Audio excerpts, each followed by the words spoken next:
Those incriminating photos sprawled across the lawyer's table, stripping away every last excuse. There was no going back.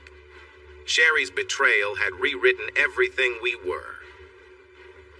My wife understands me really well. She can guess where I will take her out to dinner, even though I try to surprise her. She also knows when I need some extra care. She knows all about my life, from my awkward attempts to flirt in high school to the disappointment of missing out on a promotion I thought I earned. She knows I'm very scared of snakes, no matter if they are harmful or not. She can't stand to hear small children cry. It makes me want to comfort them. She knows this is because my father never hugged me. I share everything about myself with my beloved wife. She knows I always take lunch at 11:30 each day. I started doing this when I was the newest person at work, so I needed to take my break early. I would always get back by 12:30 because that is when others took their break. I got used to this routine and never changed it. But, as life would have it, things can change. My wife doesn't know I am taking a longer lunch today. Everyone in the office is going to a farewell party for one of the senior leaders, the director of the Research and Development branch where I work. Bill Thornton is retiring after 36 years, and the whole office is celebrating his retirement. Lyle is one of the younger engineers in my division, and I enjoy having him on my team. He works hard, has great ideas, and finds solutions to problems. When it was time for raises and bonuses, I was glad to recommend him. With his first big bonus, Lyle bought a huge Chevy Suburban. He had one child and another on the way, so he wanted a big vehicle for his growing family. I thought the SUV was so big it could fit many families, but he was proud of it and wanted to show it off. Since I was more experienced, I got to sit in the front seat with him on the way to the convention center. "So, Ron, what do you think of my new car?" Lyle asked. "That's me. I'm Ron, also known as Ronald Masters. I'm 29 years old, in good health and respected in my field of mechanical engineering, even though my job lately has involved less engineering work. I haven't been a manager for long, but it is taking more of my time. I'm even thinking about taking evening classes in management to keep up with my new responsibilities." "It looks great," I said, trying to sound enthusiastic. Or is hot the right word these days? I can never keep up with the latest words, I joked. He laughed in response. "You like it?" "Oh, absolutely," I said with a smile. I turned around to take a look inside the roomy vehicle. "Wow, Lyle," I said. "The first apartment Sherry and I lived in was probably smaller than this." He laughed, clearly pleased by my comment, and I turned back toward the front. As Lyle slowed to a stop at a red light, I noticed again how high off the road we were. Lyle's truck, as he liked to call it, offered a great view of the road, high above most of the other cars. I glanced out the passenger window when something caught my eye. To my surprise, I saw my wife sitting in her car, a 2-year-old Taurus next to us at the light. This wasn't an area she'd usually be in. Her office was far from here, and it was rare for her to be out during the day. Curious, I started to look for the window controls, wanting to get her attention, but it was taking too long. I was about to open the door and knock on her car window when I noticed something unexpected. As I looked closer, I saw a man's hand move across to her side of the car. I froze. A sharp, sudden ache knotted in my stomach, and a cold feeling rushed through me. My hand shook slightly where it rested on the door handle, and for a moment I felt utterly lost, unable to think or move. All I could do was stare. I waited, expecting Sherry to pull away or react in some way. Surely she wouldn't just sit there. But she didn't stop him. She didn't push him away or even look uncomfortable. I found it hard to breathe as a horrible realization set in. "No, this can't be," I whispered, though no one could hear me. A strange, heavy feeling came over me, almost like the time I got hit in the head by a baseball when I was 12. My vision narrowed and my chest felt like it was weighed down. I could barely breathe, barely move.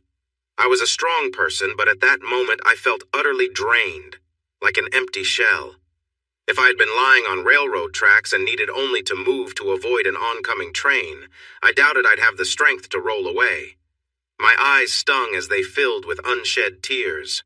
I watched, struggling to make sense of what was happening, feeling a deep pain and confusion that I couldn't fully understand. The light turned green. I saw Sherry playfully nudge the man's arm. She pulled his hands from beneath her skirt so she could drive, I assumed. I turned in my seat as Lyle sped away from the intersection. I watched my wife's car as it turned right onto a road that would take her back to work. She had no idea who might be watching in the big Suburban. But even if she did, she wouldn't have seen me through the dark-tinted windows. She knew I wouldn't be out at this time. My lunch hour was over half an hour ago. It seemed she didn't care about the scene she and the man had created for anyone who might see them. It didn't have to be me. It could have been anyone.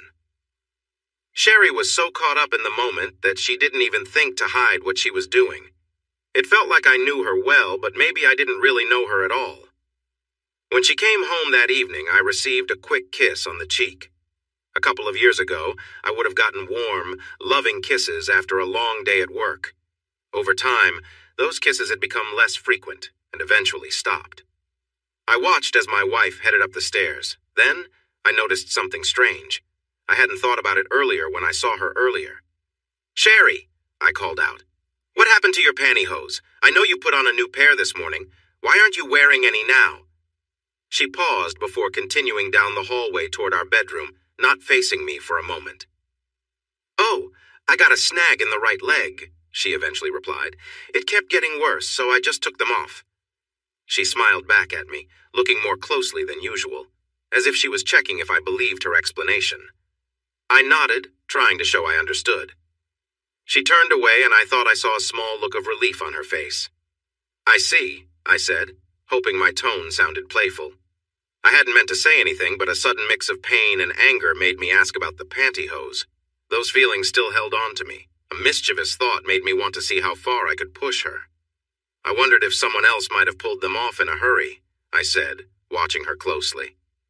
She was composed, with only a slight tightening of her posture. "What brought that up?" she asked, curious. I gave her a blank look, not letting my hurt and anger show. I shrugged. "It can happen," I said. "You remember Katie, the girl I had to let go last year after she was caught with one of the guys on the loading dock? I remember her coming back from breaks without her stockings more than once." That was before I understood what was happening, of course. I shrugged and looked away, trying to appear like a man recalling a tough time. Sherry bit her lower lip for a moment before coming closer. She placed her hands gently on my sides and slowly moved them up my chest before wrapping her arms around my neck. She pulled my head down and kissed me softly for a few moments. "Sweetheart," she said when she pulled back, "you're the only man who will ever mean so much to me. I thought you knew that." Her expression was serious, and her eyes moved as she searched my face for some sign. She was trying to see how I felt, hoping I would understand her words. I guessed she was wondering how much I knew and what she could say to change my mind. It felt painful to accept. She had been hiding the truth from me, and now she was not being honest. I had hoped for something more, but I was unsure what that was. I thought that if she admitted everything, we could find a way to move forward, even if I didn't know how. When you love someone, it's hard to let go without one last try. But Sherry was waiting for me to say something. I realized I had been looking into her eyes for an answer that I had just lost hope in finding. "I know that, dear," I replied, with as much honesty as I could show. "Katie's husband left her and took the kids. She ruined her marriage and her life, all for something that wasn't worth it." My tone showed my frustration. Sherry flinched a little, but her face didn't change. "Well, she had it coming," Sherry said, "and that made it clear where we stood. My wife believed that the rules that applied to others did not apply to her. I grasped her wrists and gently moved her arms away from my neck. I looked at her calmly and then kissed her lightly. I turned her around and gave her a light tap on her back. It felt different now. It no longer mattered that she didn't appreciate playful gestures. "Now go get ready. I'll have dinner ready in 10 minutes, I told her. I turned and walked into the kitchen without looking back. At first, I didn't know what to do. I had no idea how I should react as a husband who found out his wife had been unfaithful. I admit that I couldn't focus much at work over the next week and a half. I would be busy with tasks and suddenly find myself lost in thought, not knowing how long I had been daydreaming. Several staff members asked me if something was wrong, but I always said no. No one could support me through this. I had to figure it out on my own. I could think through a few things. For one, the way he seemed at ease with my wife in public showed they had been close for a while. If they were just starting to see each other, he would likely have been more careful. This meant that Sherry had been unfaithful to me for some time. I questioned when it had all started.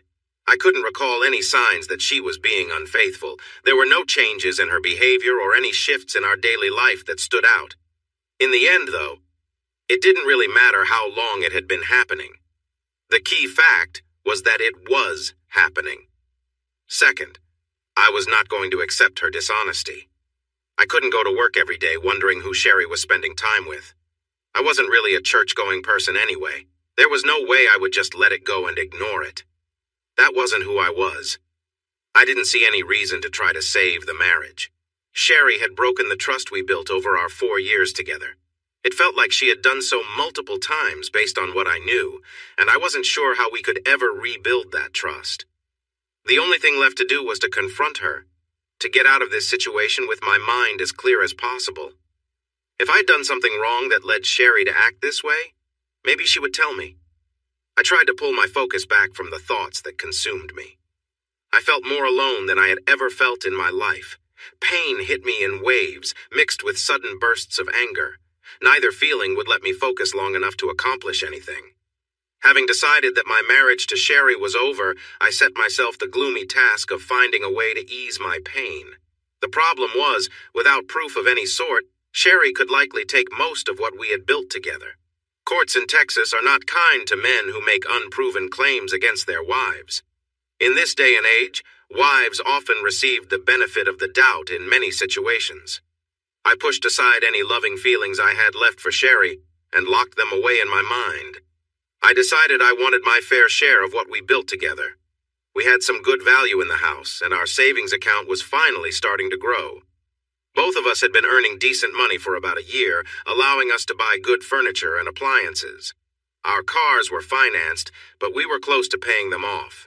If I wanted my fair share of what we had, I needed to catch her in the act. I looked for a chance to find out more. On Tuesday, nearly 3 weeks after I saw Sherry with someone else, she told me she was going out on Friday night with her friends for drinks and gossip.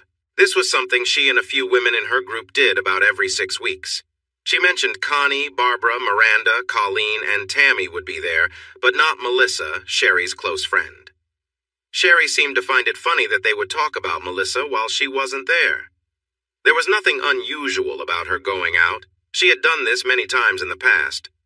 But deep down, I felt this time was different. I couldn't tell from her actions that she was planning to do anything wrong.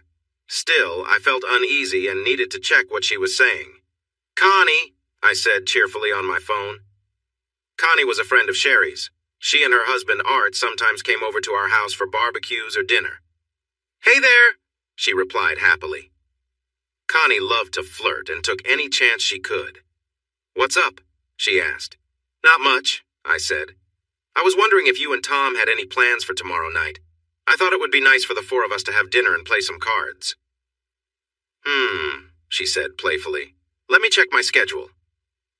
There was a brief pause, but it didn't sound like she was really checking anything. "Nope, nothing planned for that night.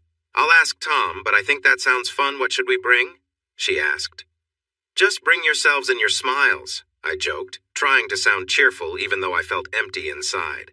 The happiness in my life felt gone lately. "Okay, sounds good. I will call you back when I know for sure," she said, then paused for a moment. "Oh, Ron, Tom, and I are really glad to hear that you and Sherry are doing well," she added. I felt a frown come over me as I listened. "We were a bit worried after the trip to Vegas if you two would be okay," she said more seriously. "Vegas?" I replied, feeling confused. At first, I wondered if she knew about Sherry's involvement with someone else, but I was puzzled about how she could know.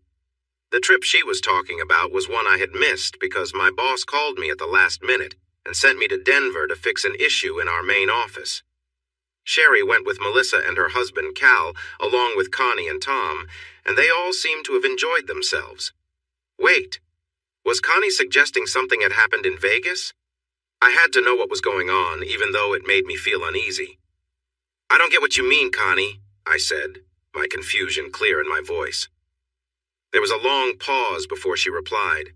"Oh, it's just me being my usual scattered self," she said. "I'll ask Tom if he has plans for tomorrow, okay?" "Sure, let me know," I replied. She promised she would. I hung up the phone quickly, worried that my voice would show how I was feeling inside. About 30 minutes later, Connie called back, sounding sorry. Tom had a poker game planned at a neighbor's house. She wished it could be different, but it might be another time. I agreed, feeling disappointed they couldn't join us. I thought maybe Sherry and I should just let it go and try again later, but we both knew that wouldn't work. Now I understood two things. Something had happened with my wife in Las Vegas, and Sherry wasn't going out with her friends tomorrow night. I had to hold off on finding out more about the first while I dealt with the second. I had heard that people who cheat often think they are smarter than their partners because they manage to hide what they're doing. They begin to look down on their spouse, believing no one can figure them out. But then they make mistakes because they feel overconfident and assume no one can catch them. This was my first time facing something like this, but I saw that Sherry was making mistakes. If I hadn't seen her with that guy at the stoplight, I might have figured things out eventually. Being seen with him was a big mistake. Any of our friends could have seen them. It didn't have to be me. Another big mistake was not making sure Connie would back her up. She knew I was close with both Connie and Tom, as well as Melissa and Cal. Whatever happened in Vegas was likely common knowledge between them. One of them could have called me with the truth. These were problems she should have handled better. The third mistake was thinking I would trust her and stay home while she was out with someone else. Her fourth mistake was believing that I would tolerate her cheating. I hit my fist down on the coffee table, causing the lamp to wobble. Sherry was in the shower and didn't notice a thing. I rubbed my hand and wrist, feeling angry as I thought about my wife's betrayal of our marriage. I feared that my anger might take over my life. It felt like my jaw was always clenched and my heart raced whenever I thought about what Sherry was doing with another man. I was trying hard to hide these feelings around her, which only made my anger grow stronger. Ironically, I felt a bit relieved when I realized tonight would be their next meeting. I hated to admit it, but I was glad. Once I faced whatever was coming this evening, I planned to share what I knew with my lawyer. He was ready to take action whenever I told him to. Sherry left a little after 7, just as the sun was setting. She thought I was in the garage cleaning up, but I was actually just waiting for her to go. Now that evening had come, I was eager to get things over with and move forward. Sherry wasn't interested in what I was doing, so she didn't come outside to check on me. I figured she was just glad I was out of her way so she could prepare for her date. That was fine with me. If she had come out, she would have seen the rental car I got earlier that day. I didn't want to leave the old car out front because it might be mistaken for an abandoned vehicle. I suppose hiding the rental was a small lie. That's the problem with lying and cheating. The lies start to grow and multiply. As she walked out the door, 3 more lies were exchanged between us. I wished her a good time, and we both said we loved each other. A couple who truly loved each other wouldn't act the way we were tonight. I told myself I didn't care. Once she was far enough down the street, I opened the garage door and jumped into the rental car. I drove off, using the remote to close the garage door behind me and sped down our street to keep track of her. Ironically, I had to slow down when I saw her at a stoplight, waiting for the traffic to clear. I pulled over to the curb for a moment to avoid getting too close. Following her wasn't too difficult. Like most drivers, she hardly noticed the cars behind her, and even if she did, she wouldn't have recognized an old gray sedan. She had no idea her husband was in that car, trailing her a short distance behind. The light was still bright enough for me to recognize her car, but it was slowly getting darker. This let me turn on my headlights. If she glanced back, the glare would block her view of my face. I followed her through lighter traffic to a modest motel on the southwest side of town. I quickly parked my old car across the street. As I prepared my camera and tried to calm my nerves, I watched from the driver's side while my wife waited in her car for about 5 minutes. She seemed restless and made a few quick calls on her cell phone. Mine didn't ring. I guessed she wasn't calling me. A few minutes later, a large, dark blue SUV came down the street and pulled into the motel. I noticed a man driving it, but I couldn't see him well because he was going too fast. He parked next to my wife's car and they both got out. Shortly after, the man embraced my wife tightly and kissed her. After a moment, she patted his chest and stepped back a little. A couple of weeks ago, I bought a Nikon Dimage Z1 digital camera to help with my plan. Even though I wasn't very experienced with cameras, I could tell this one would be great for what I needed to do. I started taking pictures of my wife and the man. Although the light was dimming, the motel's lights still made it bright enough to see them. The camera's features allowed me to get clear close-ups of their interaction. I could see the details on my wife's face if I tried. I just needed to keep the camera steady enough to get good shots. I figured out that if I crouched low, rolled down the window, and rested the camera on the small bit of glass that wouldn't go down, it worked better. They didn't notice me, even though I was less than 50 yards away under a streetlight. They seemed very careless.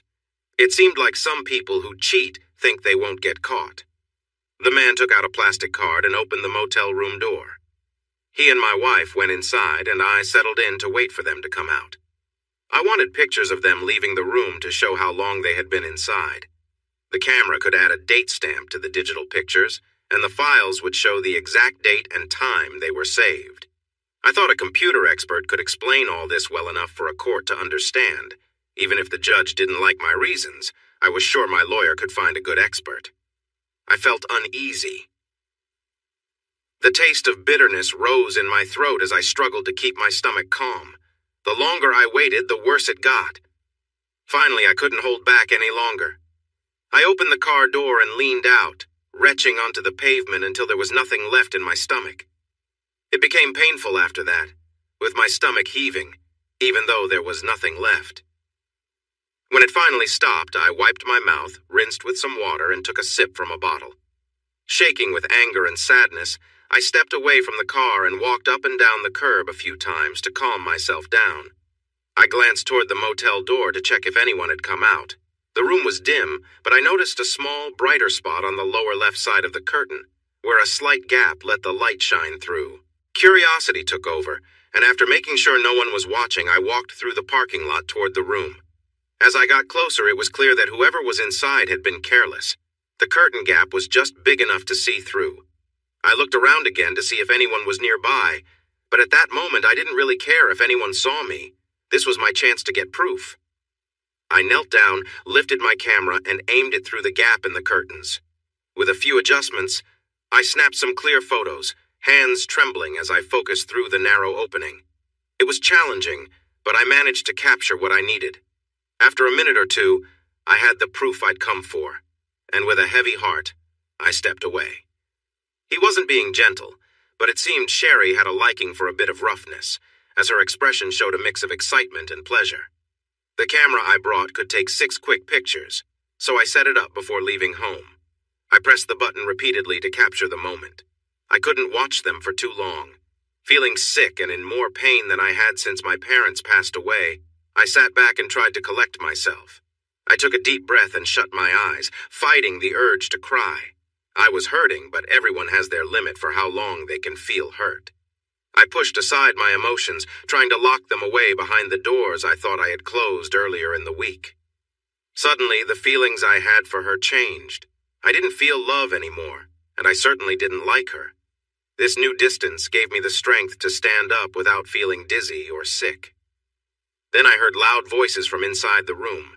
I recognized Sherry's voice but couldn't understand what she was saying. A moment later, I heard a loud shout that sounded like a man. I didn't know any men who showed such strong reactions, but I guessed it was possible. The sudden noise made me stand up and move away. I didn't want anyone to notice what was happening. I started to walk back to my rental car across the street, but paused by the man's car to think for a moment. I then walked down the sidewalk, looking carefully at the motel doors. I checked under the eaves and stepped away from the building to look at the roof and nearby light poles for security cameras. I spotted a spot at the far corner of the building with disconnected wires and an empty bracket, but no cameras were visible. As I crossed the parking lot, I stood next to my rental car and looked at the empty, deserted restaurant nearby. There were no cameras there. I could see some apartment buildings further down the side street, but they were quite far away. On the main road, I didn't see any businesses that looked like they would have cameras pointing this way. After making sure the cap was tightly secured on my camera lens, I placed it safely in the back seat. With a steady purpose, I returned to where my wife and the other man were parked. I took a pocket knife out of my jeans and opened it. thinking about whether what I was about to do was wise. I then shrugged and crouched down by the man's rear tires. It took more force than I expected, but soon I found the right amount of pressure to plunge the blade into the tire. I was scared that I might slip and hurt myself, but that didn't happen. The loud hiss of air escaping from the tires felt very noticeable, but no one came out to see what was happening. Encouraged by this, I checked all 4 tires on his SUV, then moved on to my wife's car, too. Looking back, I guess it was a silly act. It didn't really help anything and could have made the couple realize that someone was onto them. I decided they wouldn't think that. They were too full of themselves. I wanted to do more, but I held back. A long time ago, I might have forced my way in and confronted them directly without worry of punishment. Even further back, I could have challenged him to a fight and settled things right there. Those were considered reasonable ways for a man to save his pride back then. But now, things are different, and there aren't many options for someone in my situation. I did what I could. Feeling a bit better and not at all guilty about what I had done, I walked back to my rental car, got in, and slammed the door, not caring if anyone noticed. I had taken the first steps to deal with my unfaithful wife and regain some self-respect. There was still little left to do. Monday would come soon, and I planned to have a serious talk with my lawyer. But Sunday comes after Saturday, and I didn't think much of it. Sherry returned home before midnight, angry because someone had slashed the tires on her car outside the club. She mentioned 3 teenagers running away. Then, she complained about having to wait 3 hours for assistance. It seemed I had gone unnoticed while damaging the tires, and now someone else was being blamed.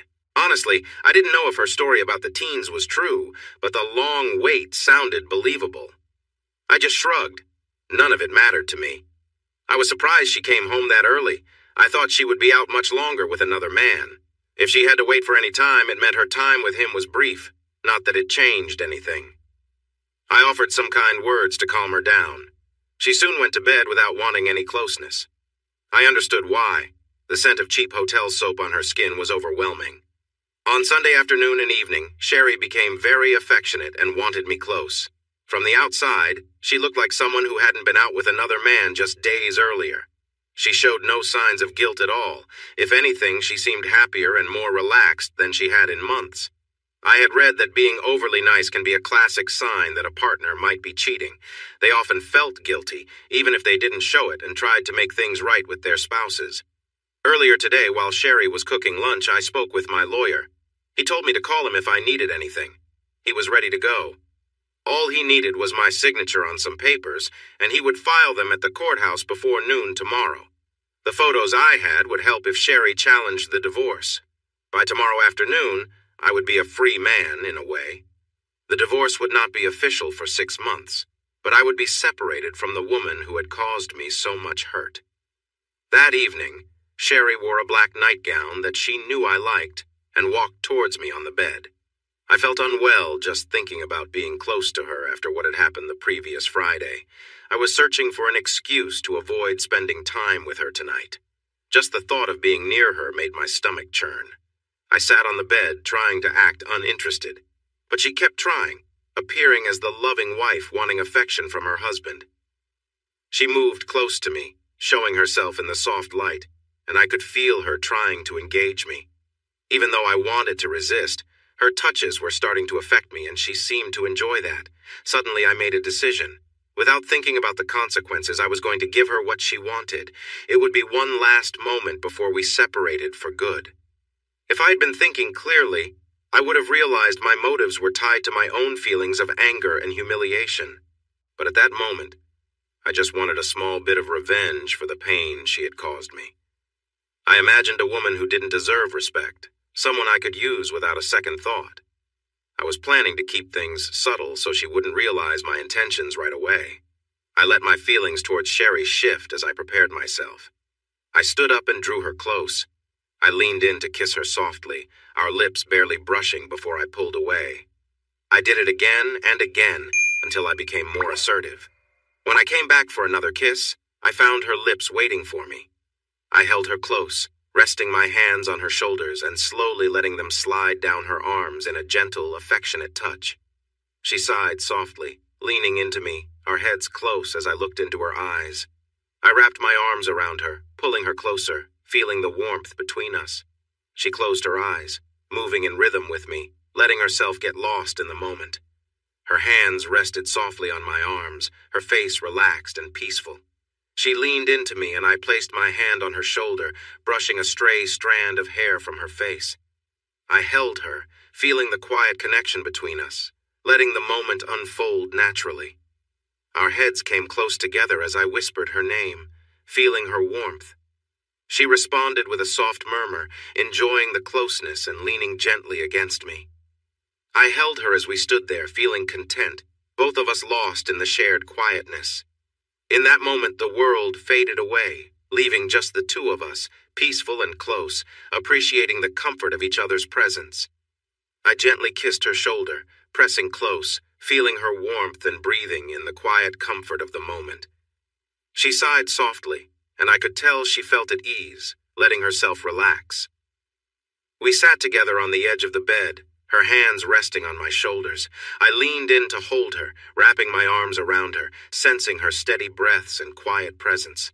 Slowly, I let my hands slide down to hold her at her waist, feeling the natural rhythm of her movements. She tilted her head back slightly, and I traced a light path from her shoulder down to her arm, feeling the softness of her skin. Her breathing grew slower, and she closed her eyes, leaning into each gentle touch, relaxed and calm. I brushed her hair back, taking my time to make sure she felt cherished. Kneeling beside her, I gently held her hands, feeling the connection between us grow stronger as we simply sat in the quiet together. After a moment, I stood up, lifting her softly and helping her settle onto the bed, placing a soft kiss on her forehead as she lay down, comfortable and at ease. With care, I moved beside her, sharing one last quiet moment, letting her rest as I watched her drift off into peace and relaxation. The warmth of that shared moment stayed with me, filling me with a sense of contentment. I placed a gentle hand on Sherry's knee, feeling her respond with a slight tremble. My hands rested on her legs, offering comfort and warmth as I gave her an encouraging smile. She gripped my forearms tightly, holding on for support, and I continued to reassure her with a calm and steady presence. With a soft touch, I placed my hand gently on her shoulder, watching her breathing grow deeper and more relaxed. She leaned into the moment, her focus steady as we shared a quiet connection. As I sat beside her, her hands found mine, her grip both tender and firm. As she adjusted herself comfortably, she looked at me, her expression one of trust and openness. Her fingers wrapped around mine, grounding herself as she leaned back, eyes meeting mine. We stayed that way, steady and still, a quiet bond forming in the silence. We took our time, finding a natural rhythm in our shared moment. I held her hand and gave it a soft squeeze, a small gesture of comfort and closeness that brought a warm, peaceful feeling between us. I held her close, sensing the deep connection and trust she had in me. My hands gently rested on her shoulders, offering comfort and warmth, and I saw her begin to relax, letting go of the tension she had held. Her breathing became slower and steadier as we shared the quietness of the moment together. She leaned back slightly, her hands finding mine in a gesture that felt calm and reassuring. I placed my hand softly on her arm, feeling her relax further, her face showing peace and trust. Her hands tightened briefly on mine, a sign of the quiet comfort she felt in my presence. As she lay back, I could see the calm come over her, filling the air with a sense of peace. I leaned close, brushing a loose strand of hair back, feeling the warmth of the shared silence between us. Her body moved with gentle, slow breaths, and I could see she felt at ease. In this moment, the world outside faded, and we shared a feeling of closeness and understanding that needed no words. Her hand found mine, and I gave it a soft, steady squeeze, feeling the connection between us. As we sat in this peaceful moment together, the trust and warmth grew, filling me with a quiet contentment that lingered. I held Sherry close, offering comfort as she lay back, catching her breath. Her breathing was quick and shallow, and she clutched the bedspread, holding on tightly. I could feel the warmth between us, a quiet moment of shared peace, and she slowly began to relax, letting her hands ease their grip. As her breathing steadied, I gently touched her shoulder, watching her gradually calm down. Her body softened, settling back into the bed as her muscles released the tension they had held. Her eyes were closed, her face peaceful, as she sank into the moment. With care, I moved beside her, placing a comforting hand on her arm, letting her know I was there. She reached for my hand, giving it a soft squeeze, and I stayed by her side, grounding her as she relaxed fully. We shared a quiet moment in the soft light of the room, our breaths slowing until they matched in gentle rhythm. She reached up, taking my hand in hers, a small smile on her face. We lay there, simply enjoying the closeness, her hand warm in mine as we rested together, both feeling a quiet sense of trust and connection. The room was still, and I felt a calm come over us as we drifted peacefully into the night, the unspoken bond between us stronger than any words. I knew that tonight would be unforgettable for Sherry. As we shared a quiet moment, she lay beside me, catching her breath, and I felt the connection between us deepen. We were both immersed in the moment, each aware of the bond we shared. After a short rest, I moved closer, gently placing my hand on her shoulder and offering a reassuring presence. Her breathing slowed, and she looked at me with a peaceful expression, the room filled with quiet comfort. I adjusted my position, and she responded with a slight smile, relaxing fully. She reached out, taking my hand and squeezing it, showing trust and openness. Our movements became synchronized, creating a steady rhythm as we simply enjoyed each other's presence. The warmth of the room surrounded us, and her hand softly brushed my chest, each touch a reminder of our closeness. She held on tightly, grounding herself, and I matched her calm energy. Together we shared this peaceful moment, both lost in a steady rhythm that felt right. Our breaths fell into sync, our movements unhurried and filled with gentle care. We were simply there for each other, supporting one another through the silence of the night. I moved closer to Sherry, taking care to be gentle as I held her hand. I could see the tension leave her face as she relaxed, finding comfort in the closeness between us. She held on to me tightly, her breathing calming as we shared this quiet moment. We moved in rhythm, both of us finding peace in the stillness around us. With time, I eased back a little, giving her room to breathe. We lay side by side, and I reached out, placing a reassuring hand on her arm.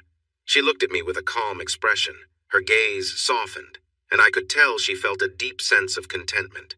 Our hands remained linked, our connection strong. After a few moments, Sherry turned her head, her eyes filled with appreciation. She moved closer, resting her head gently on my shoulder, finding warmth in our shared closeness. We stayed like that, both content and quietly absorbing the calmness that filled the room. "Thank you," she murmured softly, her voice trailing off. I could sense that whatever words she had planned to say didn't matter now.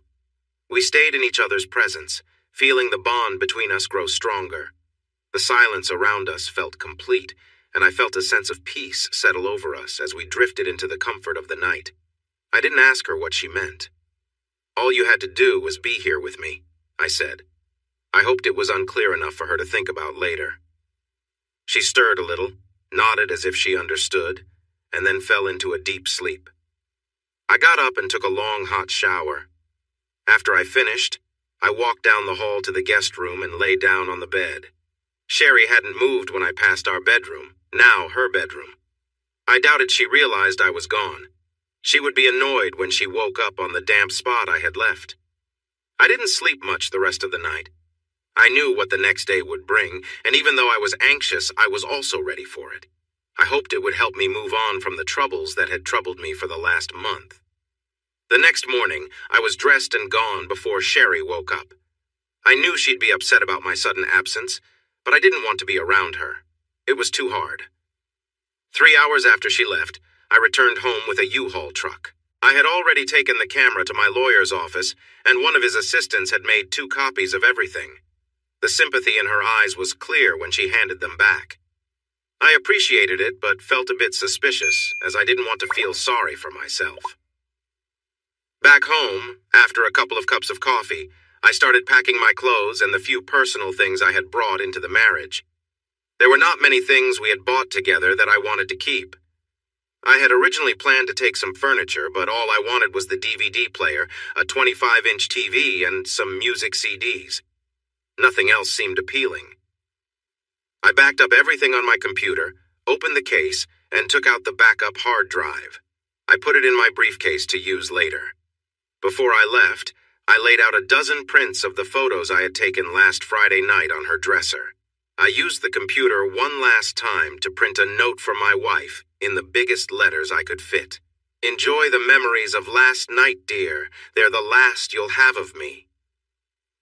This was the second silly thing I had done in 4 days, and it didn't feel good in the light of morning. But I had worked hard to say this, and I wasn't going to back down now. I taped the note to the mirror, turned around, and left what had been our bedroom, walking down the hall and out the garage door. I didn't bother locking the place up. It was no longer my responsibility. I had thought once the divorce papers were served to Sherry, our lawyers would discuss and sort out the division of our things and other assets. I thought we'd just sign some papers, see the judge, and everything would be done. I was wrong. It turned out that discussions between the lawyers took much longer than I expected and often focused on the smallest details. For example, they spent a whole lunch hour, I'm sure I paid for it, debating whether I should return the TV I had taken, or if it counted as part of my share of the home's electronics. Honestly, who cared? It felt like it was dragging on forever. In the end, we agreed to sell the house and everything in it, splitting the money equally after paying the lawyers, of course. Sherry and I would each pick out any furniture or items we especially wanted, and if the other didn't object, that item would be theirs, with a total value limit of $5,000. I didn't mind. I had already made my choices. I told my lawyer just to keep moving forward. A few weeks after the divorce papers were filed and before our first court date, I went to visit Cal and Melissa to find out how everything had started. Melissa was Sherry's best friend from college, and I had known Cal a bit. Over the years, we had all become close. It struck me that Cal and Melissa hadn't come over since our trip to Vegas, and I wondered if they could tell me anything about what had happened. When I got there, they were outside in the backyard. Cal greeted me, handed me a cold beer, and led me to sit in the shade of a big pecan tree. We sat there for a few awkward moments. So, I started, but Melissa suddenly got up and ran inside in tears. Cal and I exchanged glances, surprised. "She's a bit emotional sometimes," Cal said quietly. "I know," I replied, trying to smile despite the heaviness in the air. Melissa was always honest and straightforward, and I appreciated that about her. In some ways, she felt closer to me than my late sister had. "Ron," Cal said after a moment, "Melissa and I really feel terrible about you and Sherry splitting up, but we just didn't know how to handle it." I looked at him, unsure. I could see he realized I didn't know. "You didn't know?" he asked. I shook my head. Cal reached into the cooler beside him and got 2 more beers, giving one to me. "We were unsure if we should tell you anything when we got back from Vegas," he added, looking sad. "We thought Sherry would tell you what happened. It couldn't be kept a secret. And after a while, it seemed like she had, and the 2 of you had talked things over." "What do you mean?" I asked quietly. Cal took a deep breath and spent the next 20 minutes explaining how Sherry had gotten very drunk on the first night in Vegas. She was upset because I had to cancel at the last minute, and she told the other couples that if I wasn't there when she needed me, she would find someone else. The rest of the night, Sherry drank a lot and danced with every guy who caught her attention. At some point, she and a blonde guy disappeared, even though the other couples tried hard to keep track of them in the casino. No one saw her until the next day. On Saturday afternoon, Melissa and Connie went to Sherry's room and knocked on the door until she finally answered. According to Melissa, Sherry looked a mess. The blonde guy had been in the bathroom but came out when she answered. Sherry was defensive but also drunk and sassy. The guy seemed indifferent about what happened. He left after a while, but since Sherry didn't join Melissa, Cal, Connie, and Tom that Saturday evening, they were pretty sure she had spent time with the man again. Aside from that brief meeting Saturday afternoon, they didn't see Sherry until late Sunday afternoon when she showed up at the airport to catch her flight home. They didn't know how she got to the terminal, so they couldn't say if her boyfriend brought her. They didn't really care. I didn't blame them. Melissa returned outside with red eyes and stood behind my chair, resting her hands on my shoulders. Occasionally she would gently pat me, like one might comfort a sad child. I felt like that at that moment. When Cal finished talking, I sat lost in thought. "I wish you had told me," I said after a while. "I'm not sure it would have made a difference, but maybe some of the lies and the hurt could have been avoided." I sighed and bit my lip. But the damage was done, I guess. It wouldn't have mattered in the end. "How did you find out about Vegas?"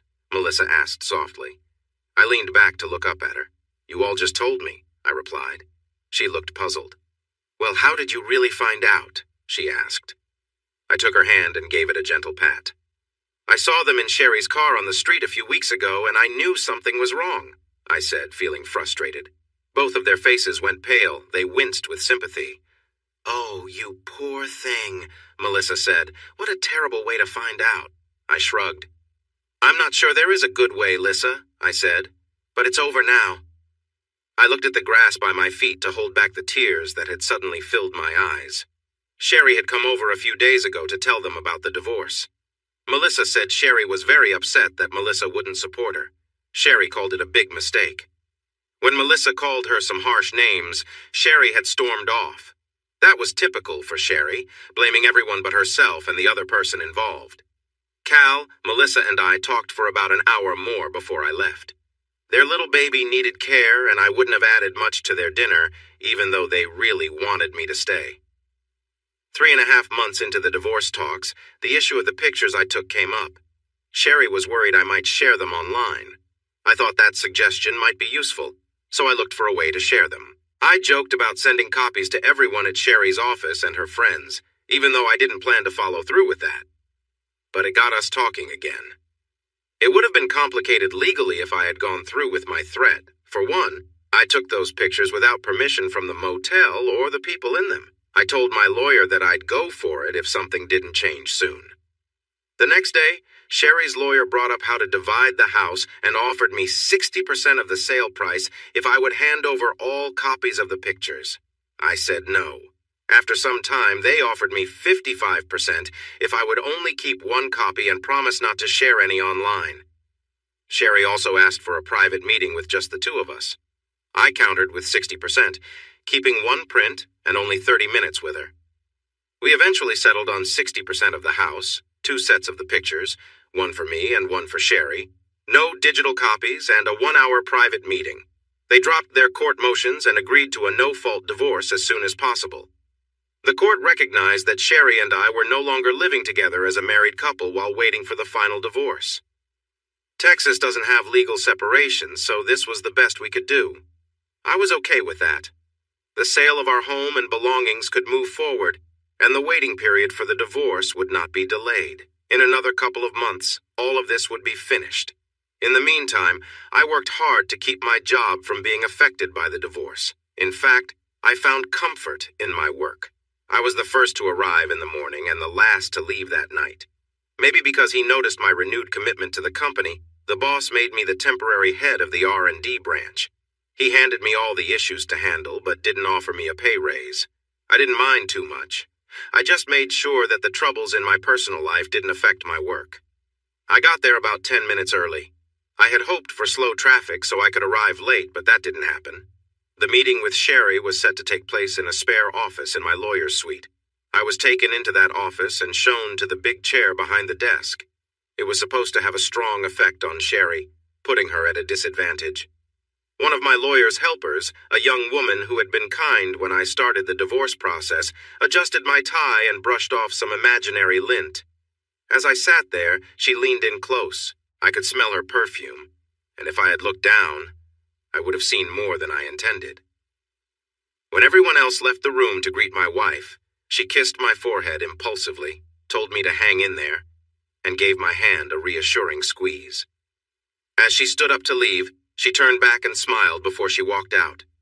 Once everyone was gone, I moved to a chair at the small conference table by the big desk. I felt no need for props or barriers. My wife had been unfaithful, I found out, and I was ready to end things. I didn't see it as more complicated than that. When Sherry entered, she saw me calmly arranging photos of her and her companion together on the hotel bed on the table. I was trying to line them up neatly, but struggled as they slid on the slick surface. I kept working while Sherry settled in. When I finally looked up, I noticed a flush across her face. She was an attractive woman, not traditionally beautiful, but definitely more than just pretty. I knew that beneath her bulky sweater and knee-length dark blue skirt, she had a captivating figure. I gazed at the face I had loved for over 6 years, 4 of which we had spent as a married couple. She had been warm and loving for most of that time, but now I couldn't remember when the woman I once knew had faded away. "You really got me, didn't you?" she said bitterly, interrupting my thoughts. Her expression showed irritation, something I had come to expect from her more often lately. "I bet you're so proud of yourself, aren't you?" I scoffed. A breath of air moved some pictures, and I pushed them back into place with my finger. "No," I said softly. "You did this to yourself," I told her. I looked up and saw her staring at me. She opened her mouth, probably to say something hurtful, but I spoke first. "And no, I'm not proud of finding out you were unfaithful. I thought the person I married would never betray me. Why would I be proud to learn otherwise?" Her anger faded, and she sat there looking blank for a moment. I raised my arm and checked my watch, trying to make it clear I was waiting. "I heard you wanted to talk, so let's do that. We have about 55 minutes left." I leaned back in my chair, tired of the pictures. Sherry made an effort to focus on me and not the images. She took a deep breath. "Ron, Whoa, hold on," I interrupted. She pulled back, surprised by my tone. "You don't get to call me honey or anything like that," I said. "You lost that right when you made those choices in Vegas." She flinched and couldn't meet my gaze. Instead, she stared at the wall behind me. "I didn't mean to cross any lines," she finally said. "Okay," I replied. "Just so we're clear." She nodded. "Ron." She paused, looking at me, probably waiting for me to object again. "Ron," she continued, "I'm really sorry about all this. I never intended to hurt you. Please believe that." "I don't have to believe anything," I shot back. "Why would you think it wouldn't hurt me if you were unfaithful? It makes no sense." She looked at me quietly for a long moment. "I never wanted you to find out," she said softly. "If you didn't know, you wouldn't have been hurt." I let out a scoff. "What? If I didn't find out, it wouldn't matter? Sherry, either you aren't thinking straight or you think I am.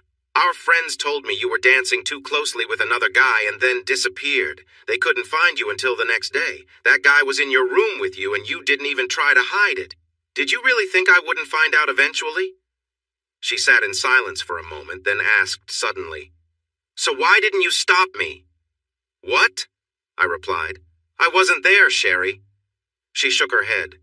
"When we got back, why didn't you say anything? Why didn't you stop me from being with him again?" She was getting upset, but I didn't understand what she meant. "Why didn't you fight for me?" "You're supposed to care about me," she said suddenly. I felt confused. It was already difficult without her speaking in riddles. "Sherry," I replied tiredly, "I had no idea what you were thinking. How could I know what you wanted?" Then it hit me. "Oh, Sherry, Melissa and Cal didn't say anything about Las Vegas until I saw you with that guy." She flinched at my mention of him, but I wasn't in the mood to be nice. "Do you want to know how I found out?" I asked boldly. She nodded, a small tear forming in her eye. "I saw you with that guy while I was waiting in a van at a stoplight," I said bluntly. "He was too close to you and I was shocked." Her body language changed. She went from being defensive to looking sad and defeated. I let my words sit with her. "I'm so sorry you saw that, Ron," she finally responded. "I'm sorry I let it happen. I'm sorry about everything." "You didn't seem sorry at that moment," I told her. "In fact, it looked like you were enjoying yourself," I said, trying to lighten the mood a bit. She winced but then sat up straight. "I came here to be honest with you, and I will be," she said. "I liked it," she admitted. "I shouldn't have, but I did. But not as much as if it were someone else," she added. "But it wasn't just someone else, Sherry," I replied gently, "and it definitely wasn't me. It was him, and he had no right to be that close." I slammed my hand on the table, making a loud noise that echoed against the law books around us. "I had a special commitment with you, Sherry," I declared. "It's called marriage. No one else had any right to be that way with you but me." I leaned back, feeling shaking with frustration. I fought to stay calm. The pictures on the table slid around as I tried to collect myself. To keep my hands busy, I started stacking them neatly. "I'm sorry, Ron," she said after a moment. "You're right, I shouldn't have been with that man. I don't have any excuses." "For the first time today, I agree," I interrupted, cutting off her explanation. "Yeah," she replied. "I know." She took a deep breath. "Ron, would it change anything if I told you that after we took those pictures, I told him I wasn't going to see him again?" I looked up from my pile of photos. She sought my gaze. I shrugged. "No, not really," I said calmly. She looked shocked, as if she thought she had said something important. "Sherry, you cheated on me in Las Vegas in front of our friends. When you got home, you didn't come to me to talk about it. Instead, you went to see him many times here in our town. You didn't stop when you returned. What's the saying, what happens in Vegas, stays in Vegas? Well, that didn't apply to you, did it? You kept going and going like that bunny in the commercials. You know, Sherry, people say that cheating becomes easier each time. It looks true in your case. You had no trouble finding times to meet your blonde guy. I doubt you would have ever stopped if I hadn't caught you with those pictures and then filed for divorce." I looked up from the photos spread in front of me. "You told me you wouldn't see him again. But to be honest, I don't believe you," I said firmly. "I think you're lying." "It's true," she replied sharply. "Just after we went into the room, I told him it was our last time. I had already decided to stop seeing him. I felt guilty and wanted to end it." She reached for one of the photos and held it up. "Look at this," she insisted. "He was being rough with me because I said I wouldn't be with him again. A bit later, I managed to break away and kicked him." I shook my head. I didn't want to see what she was showing me, and it didn't really matter. "It looks like you were enjoying yourself," I said, raising my hand to stop her from arguing. "But let's assume you're telling the truth." I leaned forward. "If you wanted to stop seeing him, why didn't you just call him and say so? Why did it have to end that way?" She looked down. "I know. It was wrong, but no, Sherry, I don't want to hear it. Even if I tried to believe you, I can't see how you would stop while your secret life was still hidden from me. You might mean it now. Maybe you did stay away for a little while, but you'd have gone back to him or found someone new the first time you were upset with me or things didn't go your way. Eventually, you'd have felt the urge again and used it to get back at me for every real and imagined problem we had, right? Wasn't that part of what you were doing, Sherry?" I felt anger rising again and tried to calm down. I slouched back in my chair, trying to appear calm. Sherry was crying again. "You don't have to talk to me like that," she said quietly. "I'm your wife." I looked away, feeling frustrated. "Not for much longer," I replied harshly. "We're separated, the courts have confirmed it, and all we need to do is wait another 52 days for it to be final. And besides, I talk about people in a very different way than I would talk to a loyal partner if I ever have one again." Tears began to flow down my face. "Ron, I want to apologize for what I've done. Can't you see that? I'm really sorry." I shook my head, feeling exhausted by the whole situation. "Okay, Sherry, you're sorry. I'm sorry too. Everyone involved in this tough situation feels sorry. But what does that change?" We sat in silence for a moment. "Sherry," I said softly, "you've taken away something very important to me." I pointed to my chest. "There's a big emptiness inside me where I used to have the image of a woman I loved more than anything, a woman I trusted deeply, someone I could rely on when the world felt against me. You were my friend, someone I could share anything with. You were the one I imagined spending my life with, the only one I wanted to be close to. You took all that away and I can't get it back," I told her. My voice quivered and I needed to pause. Sherry was crying even more. "Ron!" I cut her off. "Sherry," I said slowly, "you've hurt me so much by being with someone else, betraying me, betraying yourself, and betraying our marriage." I took a deep breath. "I just hope whatever you gained from it was worth the damage to our relationship, especially since I heard that the man you were with is having problems too." That was true. An investigator who worked with my attorney found a garage that had picked up 2 cars with slashed tires from a motel, took them for repairs, and then returned them. The record driver remembered a very upset woman and a quiet man with those cars. Each report had the license plate numbers, and once he had that, It was easy for the investigator to discover the man's name and some personal details. When my attorney told me who he was, I found a number for his home and spoke to his wife. She was furious when I shared what I knew. It didn't surprise me that she also filed for divorce. Interestingly, there were actually 3 teenagers who ran away from the motel when Sherry left her room. They might have been up to no good, but I knew they weren't responsible for the tires. I watched my wife sob for a while. I wanted to hold her close, but she felt like a stranger to me now. "Can you tell me why you did it?" I asked. It took her a long time to stop crying and gather herself. Melissa and Cal shared some of the things she said in Las Vegas with me. I wanted to ask her if she could tell me more. "I don't know, Ron," she said, sounding upset. "It felt like a whole different place there. From the moment I got off the plane, it didn't seem real. Then I drank too much. The lights were so bright, it was like they mesmerized me. You weren't there, and I was angry you didn't come with me. Then he talked to me kindly, saying it was sad I was alone. After a while, I just gave in, Ron." Her voice broke at the end. I looked at her and felt a strong sense of disappointment. "Well, that's just—" I struggled to find the right words to express my feelings, but they didn't come. "None of that is an excuse," I finally shouted. "First, I had to go to Denver to fix a big mistake in the power delivery system. If I didn't go, I would have lost my job, and then we couldn't pay for that big house you wanted a couple of years ago. I wanted to be with you in Vegas, but I couldn't. Don't you think I would have if I could? Then there's the drinking. Who told you to drink too much in the first place? Are you a child that needs someone to take a drink away? Come on. You should not have been drinking if you can't control who you let get close to you when you do. Bright lights? Mesmerized? What does that even mean, Sherry? Should everyone treat you like you have a problem because you're distracted by the pretty lights? Give me a break." I took a deep breath and leaned on the armrest of my chair. Something else she said made me angry again, and I leaned in closer to her. "And you said he was talking to you nicely. That's something, isn't it? You're a beautiful woman, Sherry. Of course, men will notice you. So what? Who told you it was okay for a married woman to let someone else comfort you and tell you that it was awful your husband wasn't there? That's what he did, wasn't it? He made me look bad for not being there for you." She nodded, wiping her face with a tear-soaked tissue. "Yeah," I said, feeling disgusted. "And you accepted it, didn't you?" I shook my head in disappointment. "Listen, Sherry, you talked about drinking. You're married. That means you're supposed to act responsibly. A married person should avoid situations that could lead to trouble. I mean that seriously. A married person needs to treat their relationship with care, like someone who cannot drink alcohol at all. But you didn't.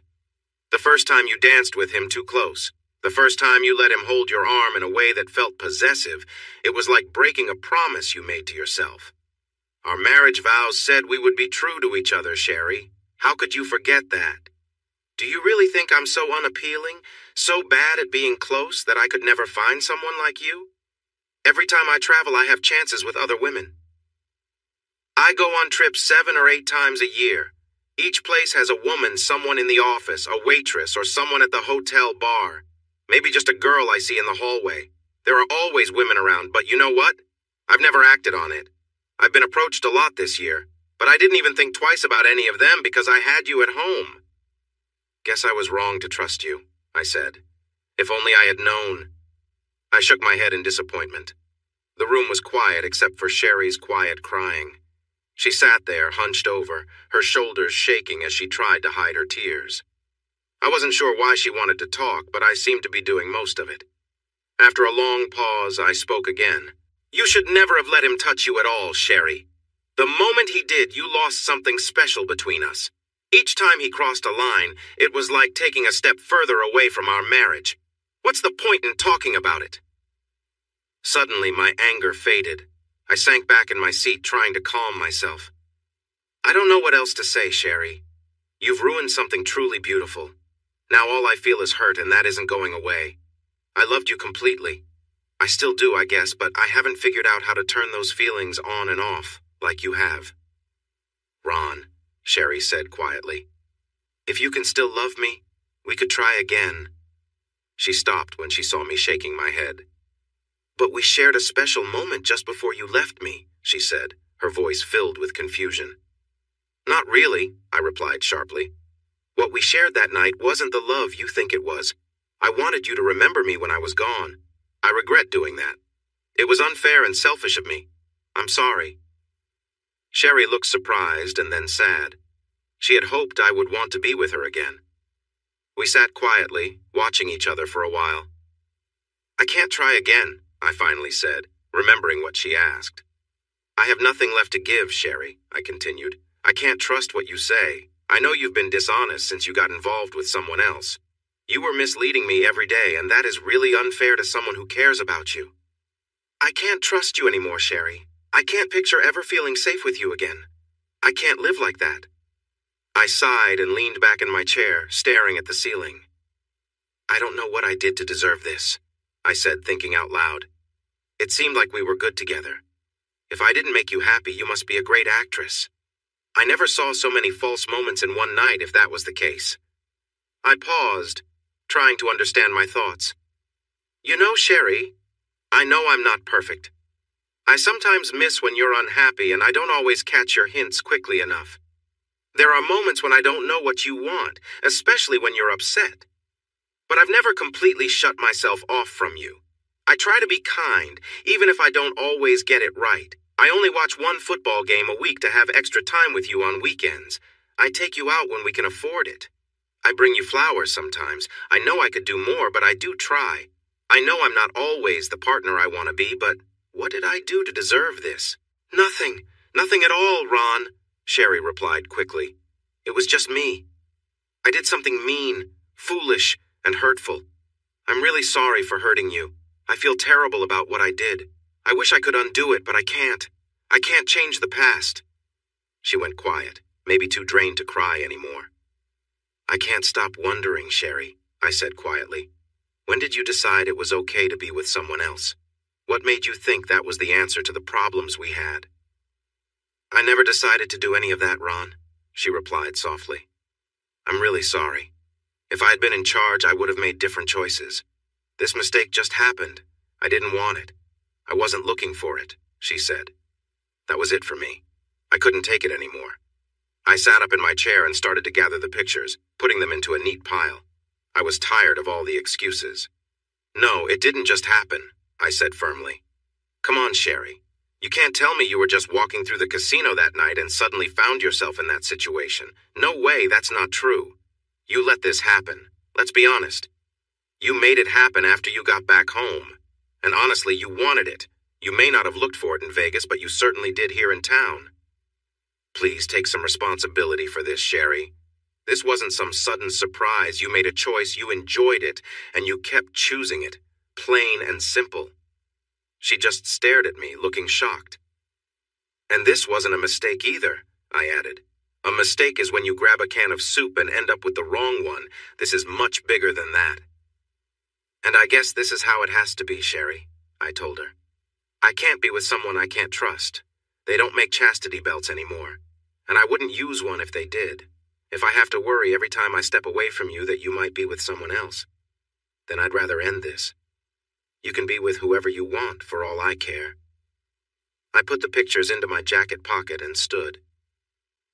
I have nothing more to say, Sherry, and our time to talk is almost up. Do you have anything to say? She stood and looked me in the eye across the table.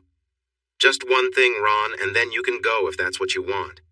I thought I could explain what happened and see if we could find a way through this. I pulled one picture from my coat pocket and held it up. Sherry, I don't need an explanation.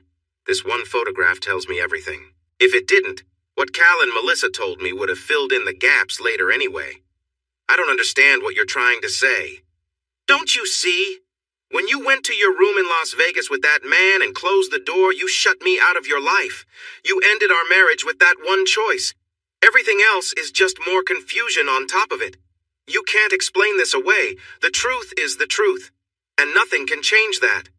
I don't know what else I can say.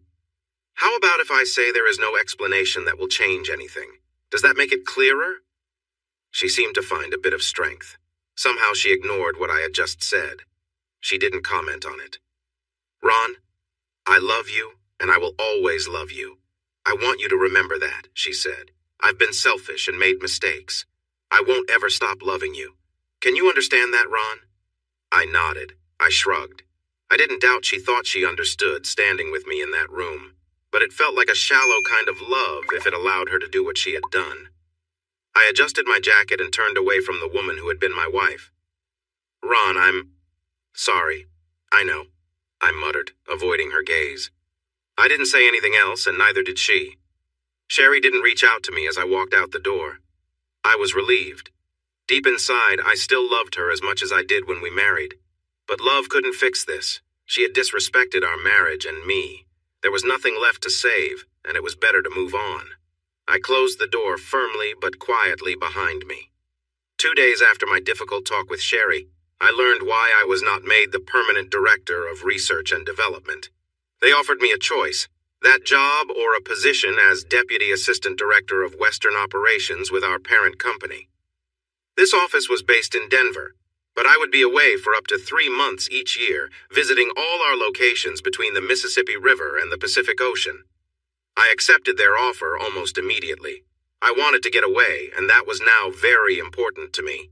I would stay on until someone from St. Louis came in and got familiar with the work. Meanwhile, the company was going to bring people from various locations to brief me on their roles and how they fit into the larger company. There would be presentations, video calls, and one-on-one meetings, anything I needed to understand my new duties. The pay increase would bring my salary into 6 digits, but it didn't make me as happy as I expected. There was no one to share the news with, just a few close friends. I called Melissa and Cal a few minutes after I left the boss's office. Melissa was home and very excited about my promotion, but then her mood changed because I was moving away. We talked about going out for dinner on Friday night, and I agreed. We had a nice time, but it felt different. About 2 weeks later, the first person who was going to meet with me arrived in town.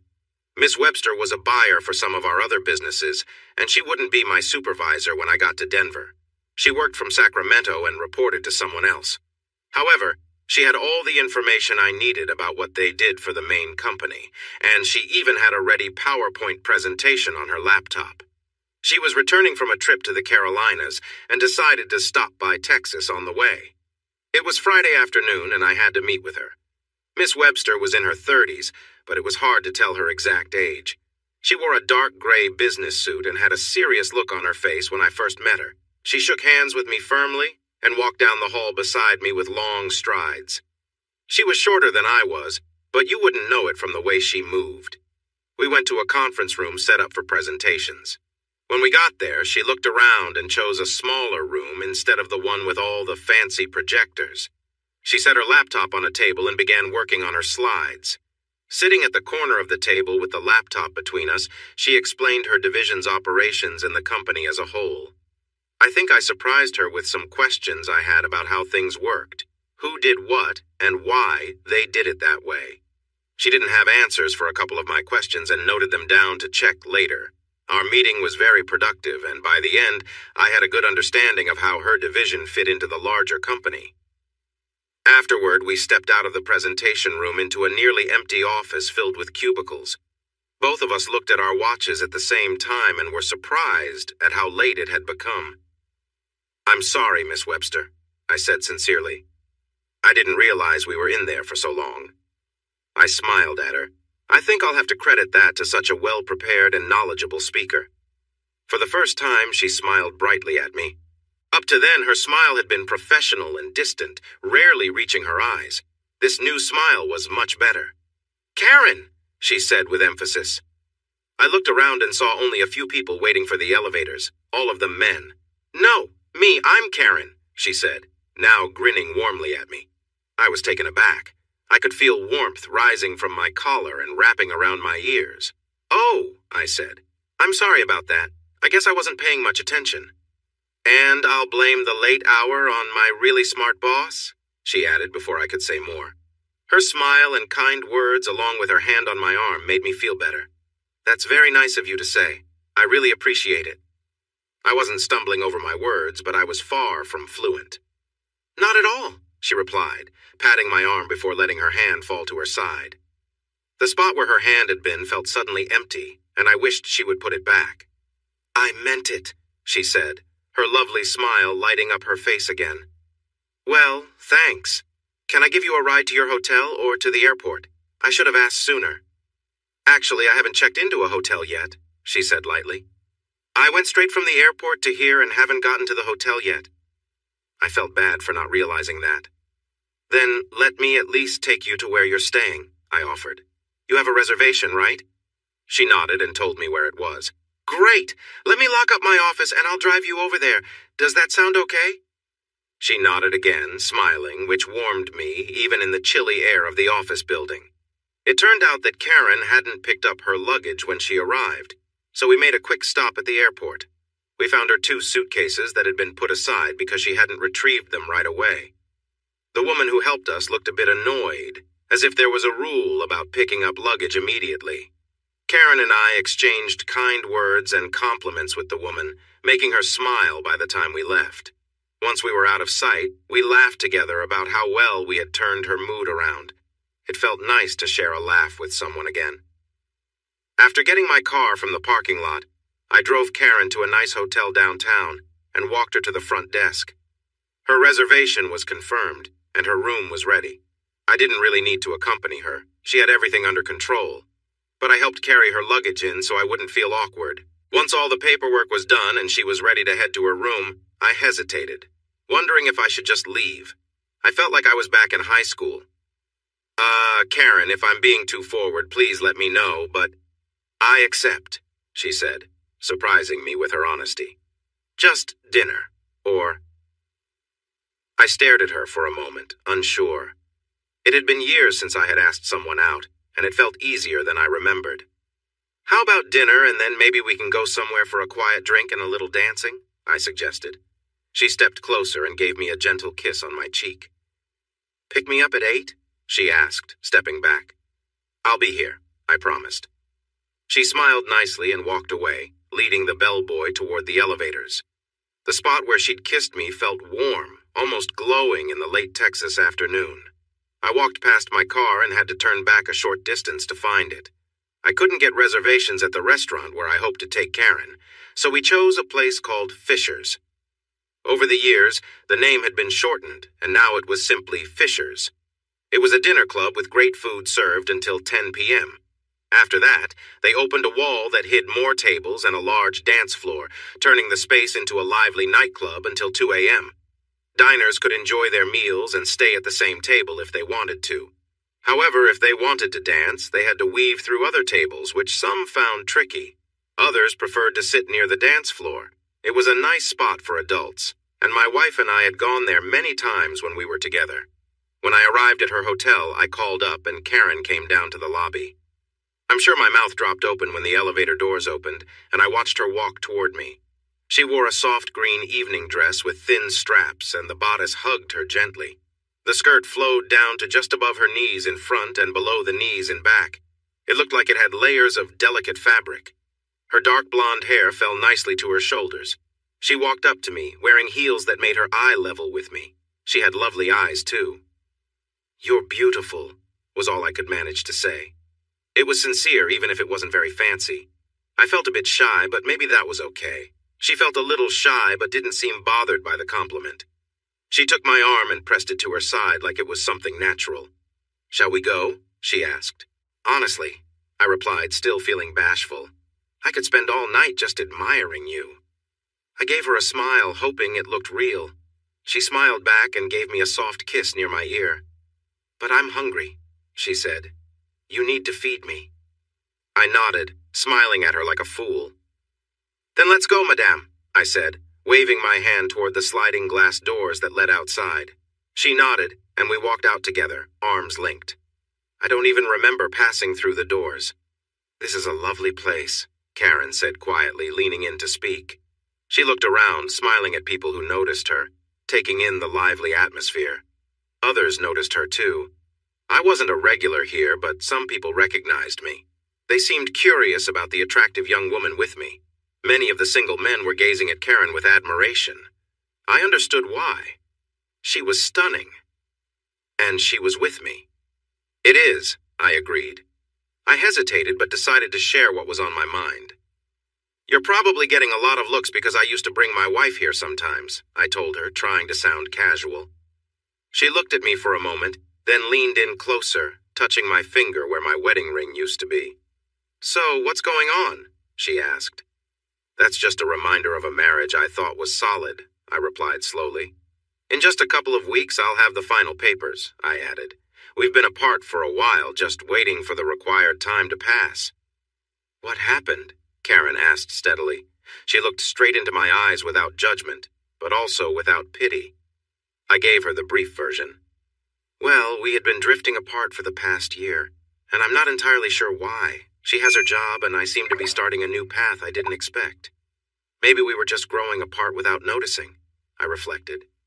"Anyway, she went to Vegas with some friends, and I couldn't go last minute due to a problem at work. She says she was upset and ended up having a little too much fun." "There was a man, which led to trouble," I said. "A one-time thing?" Karen asked.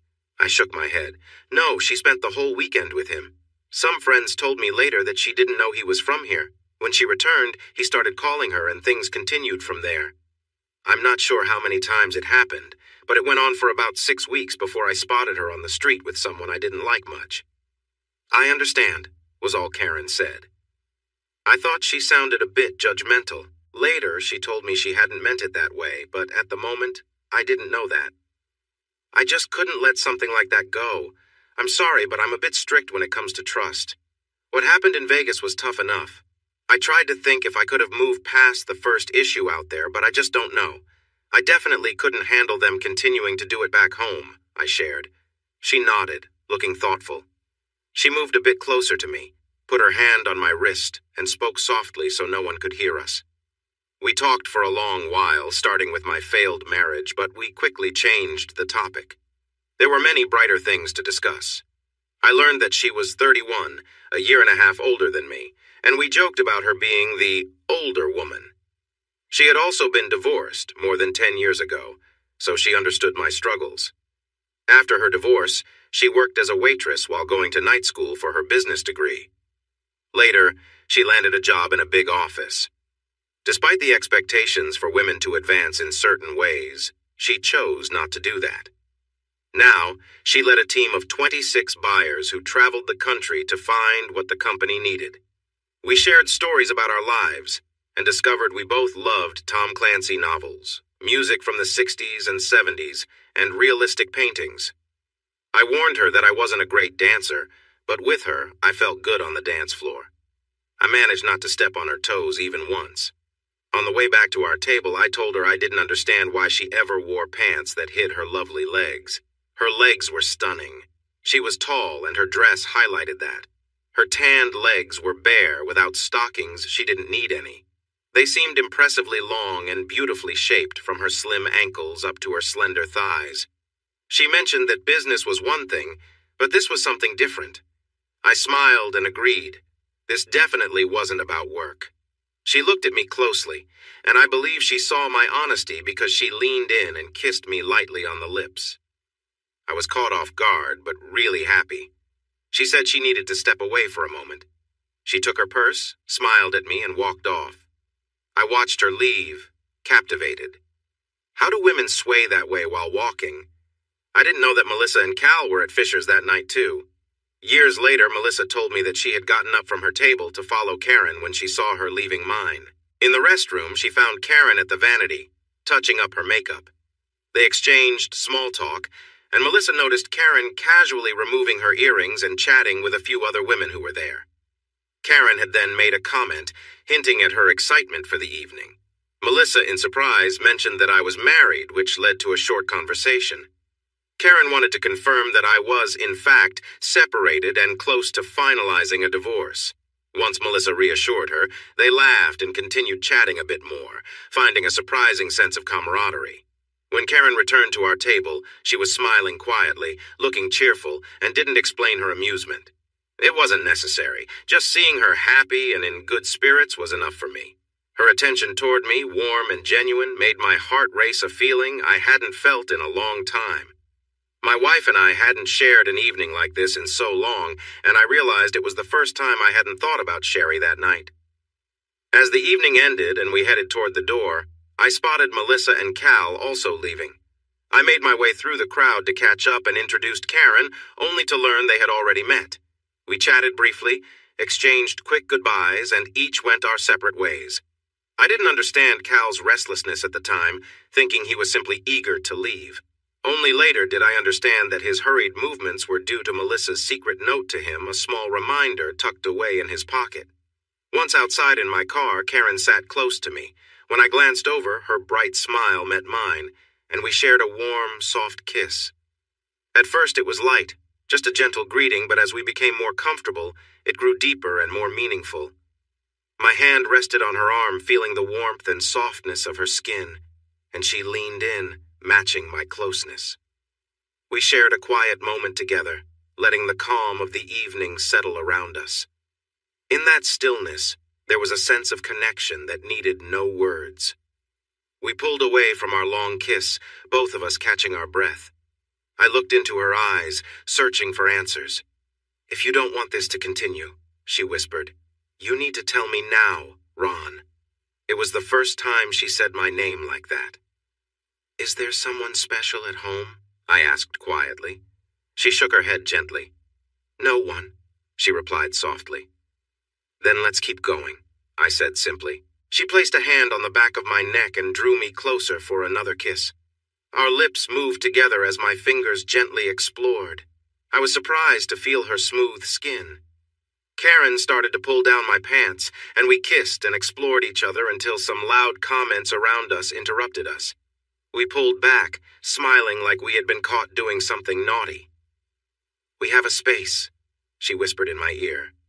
"We have an apartment," I said. "But the space is closer." "Drive quickly?" she asked with a giggle. "Absolutely," I replied. I started the car, and we were off in no time at all. On the way, Karen snuck her hand into my shorts, making me feel a rush of excitement. Before we reached the hotel, she lowered herself on the seat beside me. I could tell she didn't want to rush anything, wanting to enjoy the moment. She wanted to bring me pleasure, and it seemed she saw no reason to wait until we were in private. I appreciated that openness. It felt honest and fresh, compared to the secrets and hurt I had dealt with in my marriage. It was a good feeling, one that made the trip seem to fly by. Once we arrived at the hotel, Karen locked the door and turned to me with a playful smile. She skillfully undid a couple of buttons on her dress, letting it fall gracefully. I took in the sight, amazed. She had an aura about her, and it was clear she knew it. She glanced down at the way I reacted and smiled. "This is going to be fun," she said, and I couldn't help but agree. With confidence, she approached me, her arms wrapping around my neck. Our lips met again, and we shared a deeper kiss that felt intense. We were both breathing heavily, reluctant to pull away just to catch our breath. As my hand found its way to her side, I noticed she was different from my wife. The change felt refreshing. On her best days, I'd joke with Karen, telling her she'd earned a solid B, and she'd laugh, knowing it was all in good fun. She had a lively spirit and always took it in stride. Her warm and cheerful energy always filled the room, making every moment feel a bit brighter. As we held each other close, I gently rested my hand on her back, feeling her lean into me with trust and comfort. Her laughter had softened, and the shared silence between us became a peaceful connection. My hand moved from her back to her shoulder, where I felt her breathing steady, matching the calm rhythm of the moment. "Should we skip the small talk and enjoy the evening?" I murmured quietly. Karen laughed softly, her usual humor showing through. She had a straightforward way of speaking her mind, something I admired. After years of quieter, more reserved conversations, this openness felt refreshing. Standing together, I wrapped my arm around her, making her feel secure as we shared this time. Karen looked at me, her eyes warm and inviting, and I knew that this night was special for both of us. She leaned her head against my shoulder, and we stayed like that, close and content, enjoying the quiet and each other's company. After a while, Karen rested her head back, taking a long, deep breath, her expression full of calm and satisfaction. We stayed together for a few more peaceful moments before she finally relaxed fully, the warmth of the moment lingering between us as we both enjoyed the stillness. I slowed my hand, letting each gentle touch linger, giving Karen time to breathe and regain her energy. Her hands moved lightly over my shoulders and arms, seeking something to hold on to as she steadied herself. We found a comfortable rhythm, our movements calm and natural. I could see her relax, her breathing settling as she leaned into my shoulder for support. Her whispered words drifted to me, her voice filled with appreciation. I held her close, providing the support she needed, both of us sharing a quiet laugh together. Her head rested back, a peaceful smile spreading across her face. "Hold me up for a bit?" she asked with a soft laugh. I nodded, giving her the steady support she needed to stand and regain her strength. "I'm probably not very steady right now," she said, laughing again, her eyes bright with humor. "I've got you," I assured her, keeping her close as she leaned against me, both of us feeling relaxed and at ease. We shared a smile and leaned in, sharing a gentle, lasting kiss that left us both feeling calm and connected. I felt a bit self-conscious, though there was no one around except Karen, who was entirely focused on the moment. She looked up at me, her smile bright with a hint of amusement. It was clear she was happy, and I felt a mix of warmth and excitement in her gaze. Her attention made me feel connected in a way I hadn't in a long time. Her laughter was soft and comforting, and we exchanged glances that made the moment feel full of lightness and ease. She reached for my hand, and I held hers firmly, sharing a simple, quiet closeness that didn't need words. We stood there, letting the moment linger. Karen's presence brought a calm I hadn't realized I'd been missing. She leaned her head against me, and we shared a peaceful silence, the kind that speaks volumes without a single word.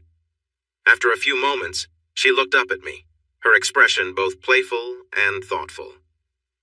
"Let's make this a memory," she said softly, her tone warm with sincerity. I pulled her close, our laughter blending together as we embraced, feeling the shared joy of the moment. Together we shared a gentle, unhurried kiss, letting the world around us disappear for a while. It was a moment of genuine connection, and we both knew it was something special. I held Karen close, steadying her as she leaned against the wall, our shared closeness bringing a deep sense of connection. She looked up at me, a joyful gleam in her eyes, and we shared a smile that needed no words. The intensity between us settled into a calm warmth, and I knew this moment would be one we'd both remember. As we stood there, breathing in sync, the energy between us softened. Karen rested her head back, a calm look crossing her face as she relaxed, feeling the peace of the moment. Our hands found each other, and I gave hers a gentle squeeze, letting her know I was there. We remained close, both feeling the steady comfort of each other's presence. After a while, Karen looked up with a small smile and whispered, "This moment just us here feels like everything." I wrapped my arms around her and we stood together, letting the calm surround us. It was a shared understanding, a peaceful connection, as we enjoyed the silence and the bond between us. Karen and I shared a deeply memorable evening, connecting in a way that felt natural and close. We held on to each other, finding joy in every laugh and quiet moment. When we finally took a break, Karen glanced around the room, laughing softly. "You know," she teased, "there's actually a bed here." I chuckled, realizing how caught up we'd been, and guided her over, where we both sank into the comfort of the room's soft lighting and relaxed atmosphere. She kicked off her heels and we settled in, enjoying the simplicity of being together, sharing stories, laughter, and the kind of quiet connection that words can't always capture. The night felt endless, filled with shared warmth and genuine happiness, as we left all distractions behind. As the weekend continued, Karen checked out of her hotel and spent the rest of the time with me at my apartment. We thought we'd go out Saturday night, but we ended up enjoying each other's company indoors, cooking meals together, and simply unwinding. The whole weekend was lighthearted and joyful, with no plans needed, just laughter, shared moments, and the comfort of being at ease together. Every room in the apartment became part of the memories we built. We shared breakfast in the kitchen, chatted about anything and everything in the living room, and relaxed in the warmth of the bathroom, where the steady supply of hot water allowed us to unwind completely. We felt free, at home, and truly connected, finding joy in the simplest things, creating memories that would stay with us long after the weekend ended. She loved to ride on top for an hour at a time, teasing me just before I would reach my peak.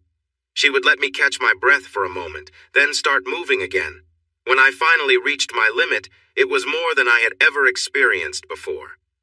She also enjoyed spending time at the dining room table, where I would shower her with attention until she found joy several times. When I joined her, she would softly make small sounds and hold on to me tightly, and together we would reach new heights of happiness. By Sunday evening, we were both tired and a little sore. On Monday morning, I took her to the airport and put her on a flight to Sacramento. We decided not to call each other until Saturday, but when that day came, we both got busy signals because we were calling at the same time. After that, we met whenever we could. Each time was wonderful, and we enjoyed moments together. For a while, we traveled a lot, but my move to Denver made the trips easier. We saw each other every couple of weeks for a year and a half and took 2 vacations together, one in Vail and one in the Bahamas. I finished the flying lessons I had started years before and earned my certificate. I bought a small airplane that cost more to maintain and operate than airline tickets, but it allowed me to fly when I wanted. The memory of taking Karen flying over the mountains made me smile for weeks. Melissa's diary. I was happy for Ron. After seeing him so unhappy for so long, it was nice that he found someone who made him happy. They looked good together during the few times Cal and I saw them out, especially when dancing at Fisher's. Ron must have taken some dance lessons because he moved so well. He and Karen seemed to glide across the dance floor, completely focused on each other. It was clear they were in love, which made me feel a bit mixed inside. I had been Sherry's best friend since high school, while Ron was a newer friend. But he looked so happy, and I couldn't blame him at all. Karen was beautiful, and Ron was more handsome than he realized. I knew several women at the club would leave their dates, and some even their husbands, if Ron had shown interest. But he would never do that. I knew my Ronnie. It's clear that they really seemed to belong together. Now that he has moved to Denver, Ron emails me about once a week. His messages are always cheerful, asking about the new baby and how things are going. I never told Ron that I was pretty sure Cal got me pregnant the night when both Karen and I took off our underwear in Fisher's restroom. But I think he suspects it. I did mention the restroom incident to him, so that might be enough for him. Ron is smart and can read between the lines. When Calvin Jr. was born 6 months after Ron left, I wonder if he realized that the R in Cal's middle name stood for Ronald. That's just how he is. Our friend would probably never think that Cal and I named our baby after him to honor their friendship. After her divorce, Sherry had a tough time for a long while. She had to leave her job because news spread around the office about her and Ron's divorce. Every single man, and many who weren't, thought they could make her happy again. Even though she cut them off and embarrassed several of them, they kept trying. Her new job paid less, which made it hard for her to keep up with bills. Eventually, she found a nice 2-bedroom apartment she liked, but it was more than she could really afford, and she had to buy a lot of new clothes. When the sale of the house she shared with Ron finally closed, things improved a bit, but soon she found herself buying food and clothes for 2 new people in her life. I prefer not to get into that. I didn't understand her choices for a long time, and I still don't agree with them. Those 2 roommates, as she called them, would not change my feelings about her situation. It took almost a year after their divorce for me to feel comfortable with Sherry again. She called me every week during that time and always apologized to me and Cal for the mess in Vegas. She was sorry, but sometimes sorry just isn't enough. After a while, I realized she was completely overwhelmed and very ashamed of what she did with that man in Vegas. She felt terrible for hurting her husband. Talking to me was hard for her. She would break down and cry when she tried to express how bad she felt for betraying his trust and love. She said she felt guilty at the time, but got swept up in a feeling of surprising thrill. It reminded her of the fluttery feeling she had in her stomach when sneaking out of her parents' house to meet her first serious boyfriend. She said spending time with a guy from Vegas made her feel young and lively again, as if she had a spark inside. I didn't really get it, and the idea of feeling young again didn't sit well with me. I turned 30 a while back, and Sherry was still just 29. I wasn't sure if I believed a word she said about wanting to feel young again. Hey, guess what? I didn't know this until Sherry and I started meeting again on Saturday mornings for coffee and some gossip. It took a long time for us to get back to that. I had been quite upset with her for a while. One morning she told me she had actually been at Fisher's one night by herself and saw Ron there with Karen. She said it was just before he moved to Denver. She had gone out for a nice dinner that she didn't have to make, but instead ended up watching them dance while trying to eat a cold steak. Sherry said that in that moment she really understood how much she had hurt Ron. She hadn't realized deep down what he had gone through and felt. Seeing him with that woman, as she called her, opened her eyes. It was painful for her to realize that Ron cared for Karen. She said it felt as if someone had pierced her heart. I told her that Ron had every right to be with Karen. I might have sounded a bit short-tempered saying it, but I meant it. She acknowledged that Ron had the right, and she knew it back then, too. They had been divorced for over a month, but the pain still stung her deeply. She was sharing all of this to let me know she finally understood how poorly she had treated the man she loved. I told her it was about time, and surprisingly, Sherry didn't get upset with me. Instead, she seemed genuinely upset, angry with herself. She wanted to find a way to make up for it, but felt trapped by her responsibilities. Sherry and I worked through that tough time and grew closer. I suggested she talk to a counselor or a minister. When she got back on her feet financially, she did see someone who specialized in marriage counseling, and that helped her. Although she never felt completely at peace with what happened, she learned to accept her past without letting it take over her life. If she hadn't found a way to cope, I'm not sure how she would have managed. Now, Sherry comes over all the time, and we chat about anything and everything, just like we used to. My boys adore their Aunt Sherry and race to greet her whenever she arrives. She hugs them tight and plays with them, making them laugh and laugh. Cal took a bit longer to feel comfortable with her again. For a while, he would quietly find another room whenever she was around. I shared stories about my conversations with Sherry, and as Cal saw things for himself, he started to open up. Sherry sometimes brought her two friends over, and Cal really liked them right away. After a while, the house felt a bit lonely when they weren't around. I have a plan to change that. Cal and I are going out to dinner at Fisher's tonight, and I'm excited to see what happens. I want to fill our home with friends and family, even if it means changing diapers. This time, I hope we have a girl. The first 3 years in Denver were busy and full of energy. I was working hard and spending long hours in the office. It was the usual situation. When the bosses saw I could handle responsibility, they gave me more work just to test how much I could take. They hadn't reached my limit. Yet. But they were getting close. Karen and I were still going strong, and I was thinking about asking her to marry me. She never brought it up, though, and sometimes I wondered why. Then things changed in Afghanistan. Our company had taken on some projects to help rebuild the country's infrastructure. One of these projects involved working with a major Defense Department contractor. We were in charge of a contract to build a significant highway north from Kabul to the border with Tajikistan. This road would mainly be used by the military for a long time, but the new Afghan government hoped it would eventually help trade between the two regions. It was a risky situation because remnants of the Taliban and Al-Qaeda were not far away in the mountains. They would occasionally cross the border, trying to cause trouble before running back to safety. These incidents were rare, and in recent years, fewer people were willing to take such risks. However, one group managed to get into the country and blew up an important bridge, cutting off the road between our team and the supply stations. At the same time, they had traveled through many small towns and villages within 50 miles of the bridge, damaging things like schools meant to teach both girls and boys, community centers, a few new radio stations, and one TV relay site. The workers on the ground called for more help, and our company had to hire another small business so we could finish our main project on time. It was important for our company's future. 72 hours later, young Mr. Ron Masters was flying to Kabul to oversee the joint effort of two different teams working on the same project. Both companies agreed to this and were glad they didn't have to sort out who would do what. Before I left, I needed to talk to Karen. I would be gone for a while, and we had some things to work out. I needed to know if we were a couple and what that meant for us.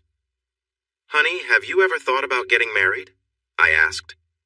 I was watching her make a salad in her kitchen the day before I had to go.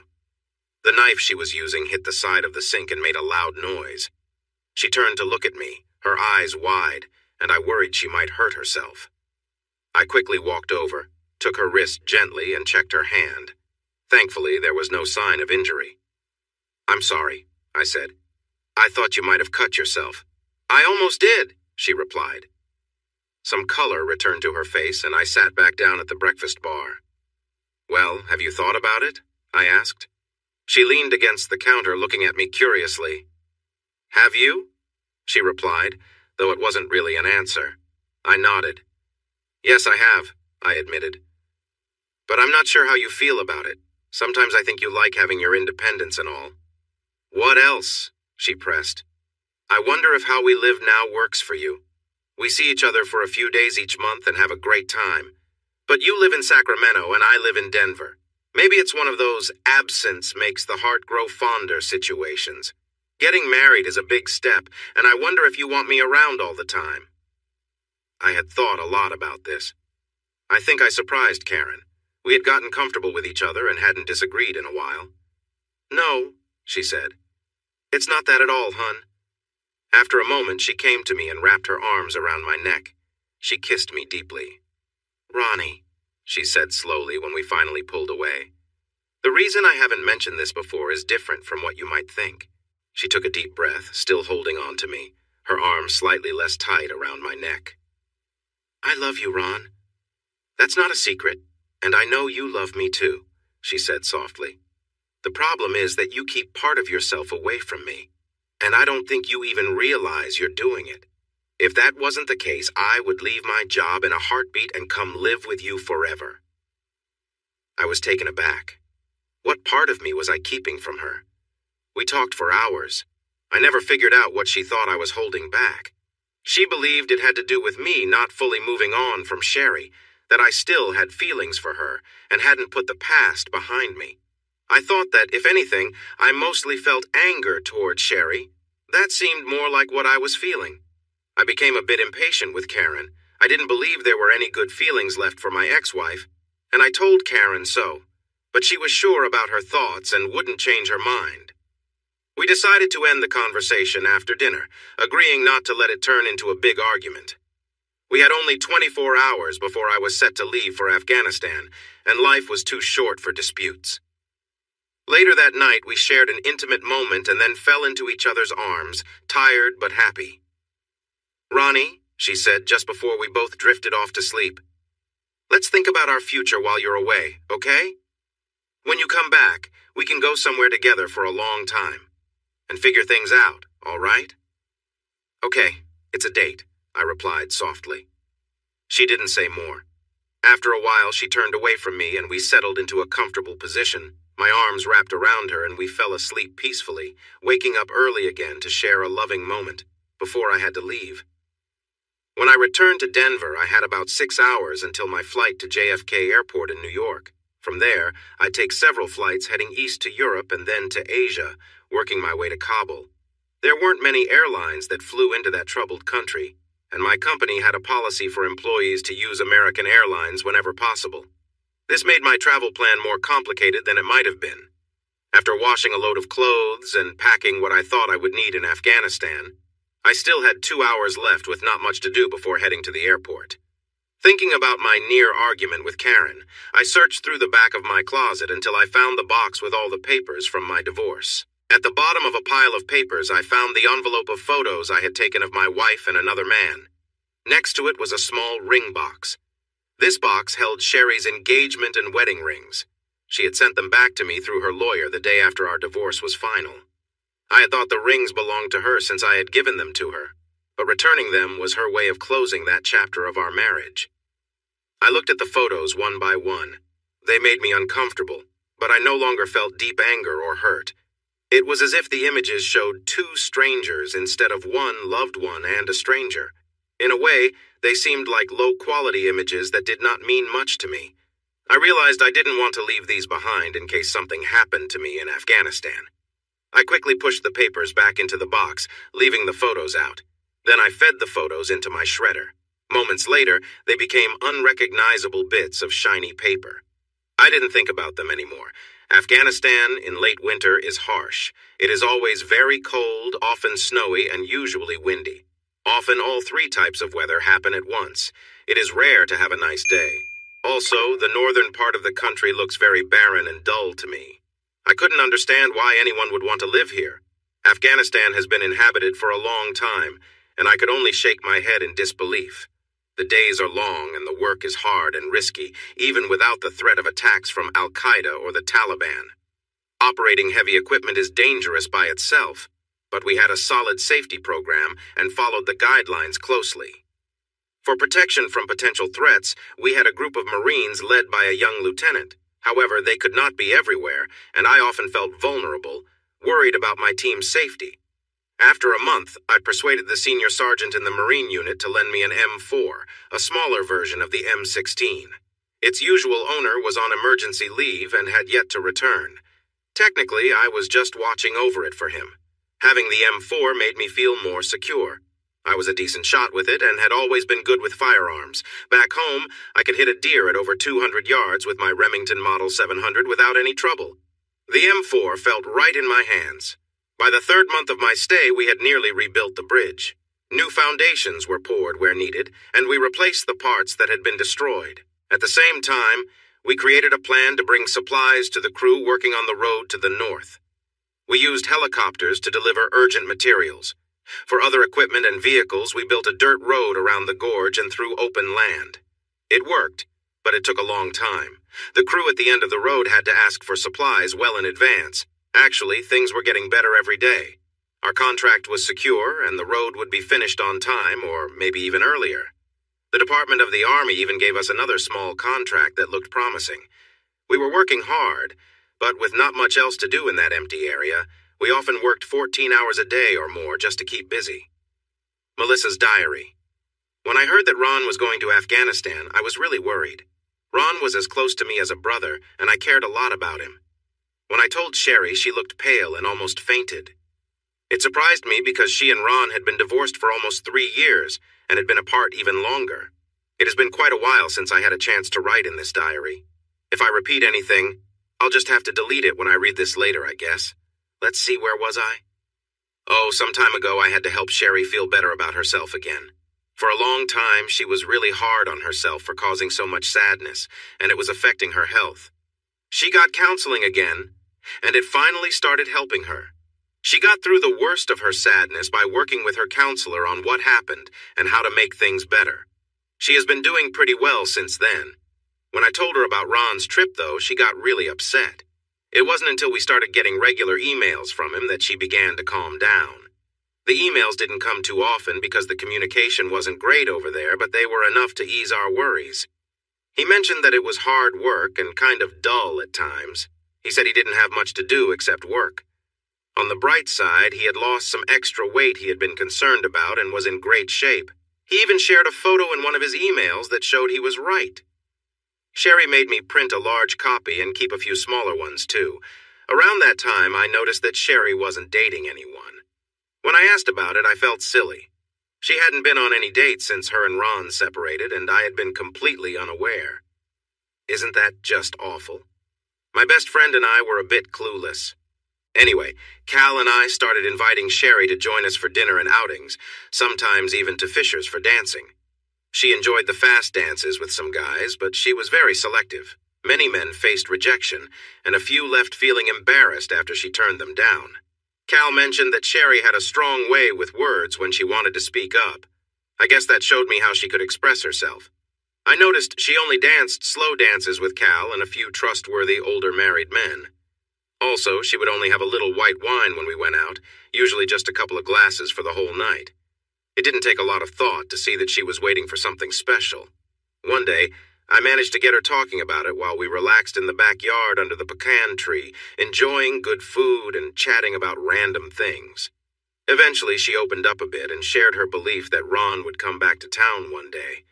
When he did return, she hoped he would see that she hadn't been with anyone else, and maybe he'd forgive her for things that happened in the past. She said she would wait for him, no matter how long it took, hoping he would notice how much she had changed. Sherry wasn't overly confident they would get back together, but she held on to a small hope. It felt like she was serving some kind of penance until Ron came back and acknowledged her growth. She didn't know when he would return, just that she believed he would. I suggested a few ways to encourage him to come home, but she wasn't interested. She firmly believed in not using any tricks. I told her it sounded like she was setting herself up for a long and lonely wait, but she simply smiled, confident that he would come back. I decided to drop the subject after that. I even tried to introduce her to some nice guys from Cal's work, but she declined every time. I wasn't happy about the situation, but Sherry seemed fine with it. She didn't want to date anyone at all, and I had to accept that, even if it bothered me. After going through some counseling sessions, Sherry started to feel better. She had lost a lot of weight due to stress and guilt, but now she had gained most of it back and looked great. I couldn't help but feel a bit jealous. Even after having 3 kids, I didn't look quite as good as she did. It's not fair. The woman seems to be happier and more focused than ever since her divorce. She volunteers with the local PTA and works hard on the neighborhood watch program. Her life looks fun again. Her 2 roommates probably help lift her spirits. They always seem to smile, which must give her a good boost. Sherry is also doing well at work.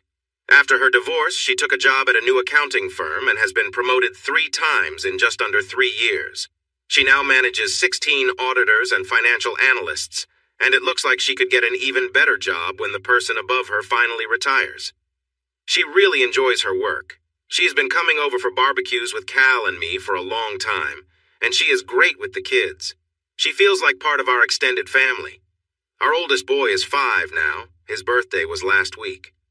My 3-year-old, Cal Jr., thinks of her like a second mom, and my 14-month-old daughter follows Sherry around wherever she goes.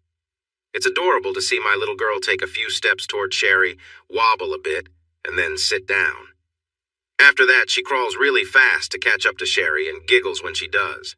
All 3 of my kids really adore her. Ron should be emailing us again soon. It's been about a week, and he usually sends us something every week or 10 days. I always share his emails with Sherry. She asks for the latest one if I haven't sent it to her right away. I wonder what Ron would think if he knew. I also learned that spring in Afghanistan isn't the best place either.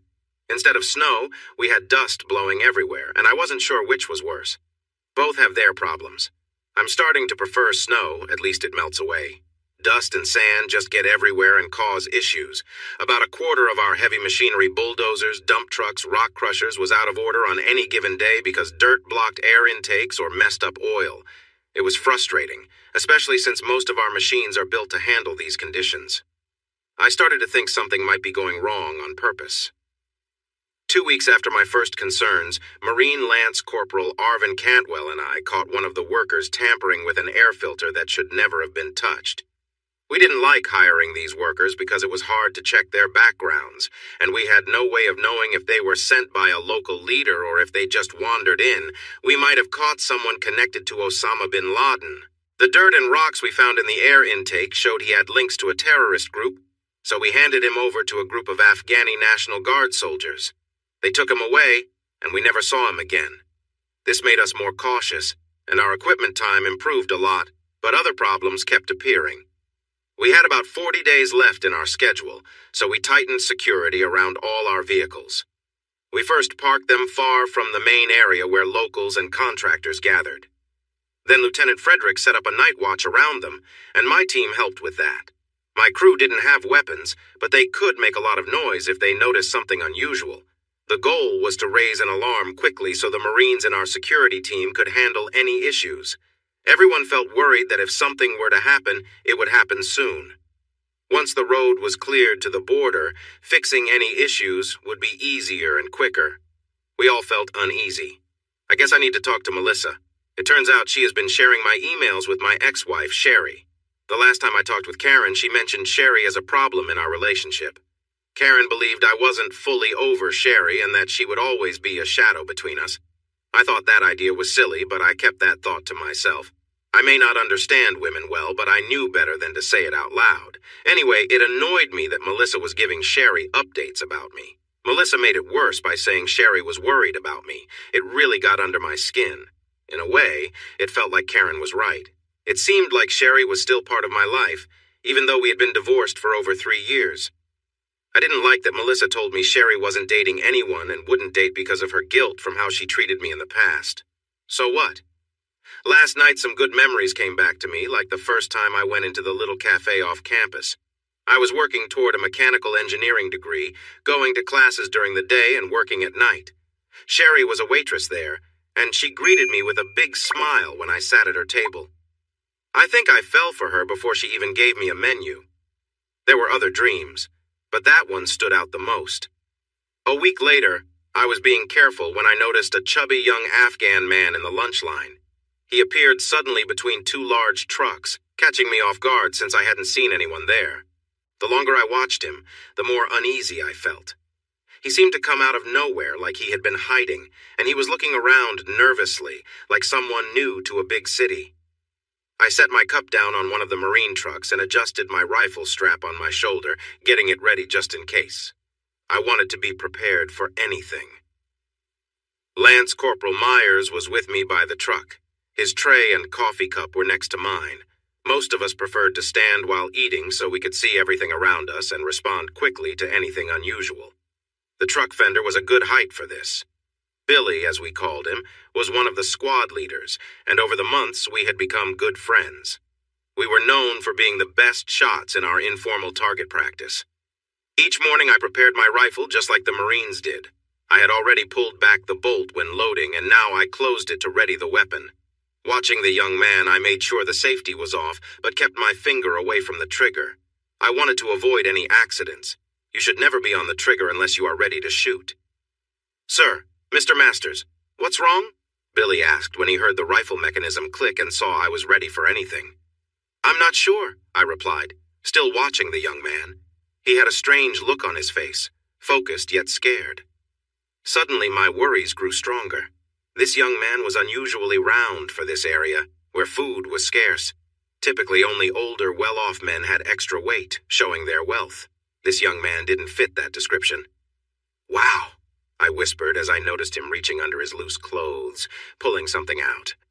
I couldn't find anything in the Afghan clothing that matched what he was holding. He hurried toward a large group of Marines and my co-workers who were gathered around big soup pots waiting for more food.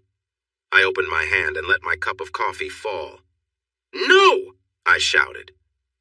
The man turned to look at me. A strong breeze stuck his clothes to his body, and I could see something heavy wrapped around his upper body and waist like a vest. He turned to run toward the group of men. Quickly raising my weapon, I aimed at him. There were many people nearby, so normally I wouldn't have fired, but this was not a normal situation. I saw the sudden impact, and he fell forward. In that brief moment, I realized that a shot like that could take someone down instantly. Thankfully, the threat was neutralized, and the group of construction workers remained safe. "Get ready! Get ready!" Corporal Myers shouted into his radio. He was using an alert signal from an old movie that had become a quick warning cry for our platoon. The lieutenant didn't like it, but he decided to go along with it. Suddenly, there were more sounds of gunfire coming from behind us. Billy and I turned to see a line of armed men rushing toward our camp. Others were moving fast from a ravine that we hadn't noticed before. The Lance Corporal and I dropped to one knee and began to fire back. I kept my weapon on the semi-automatic setting and kept firing. More Marines were joining in now. I heard the lieutenant directing another group to position themselves and provide support fire on the attackers. Within moments, they began to shoot, and the number of attackers started to go down quickly. I released the empty magazine and put a new one in, making sure it was secure. Then I noticed an older Afghan man wearing a black turban running toward me, his face filled with anger. He was shouting loudly and was armed with a pistol.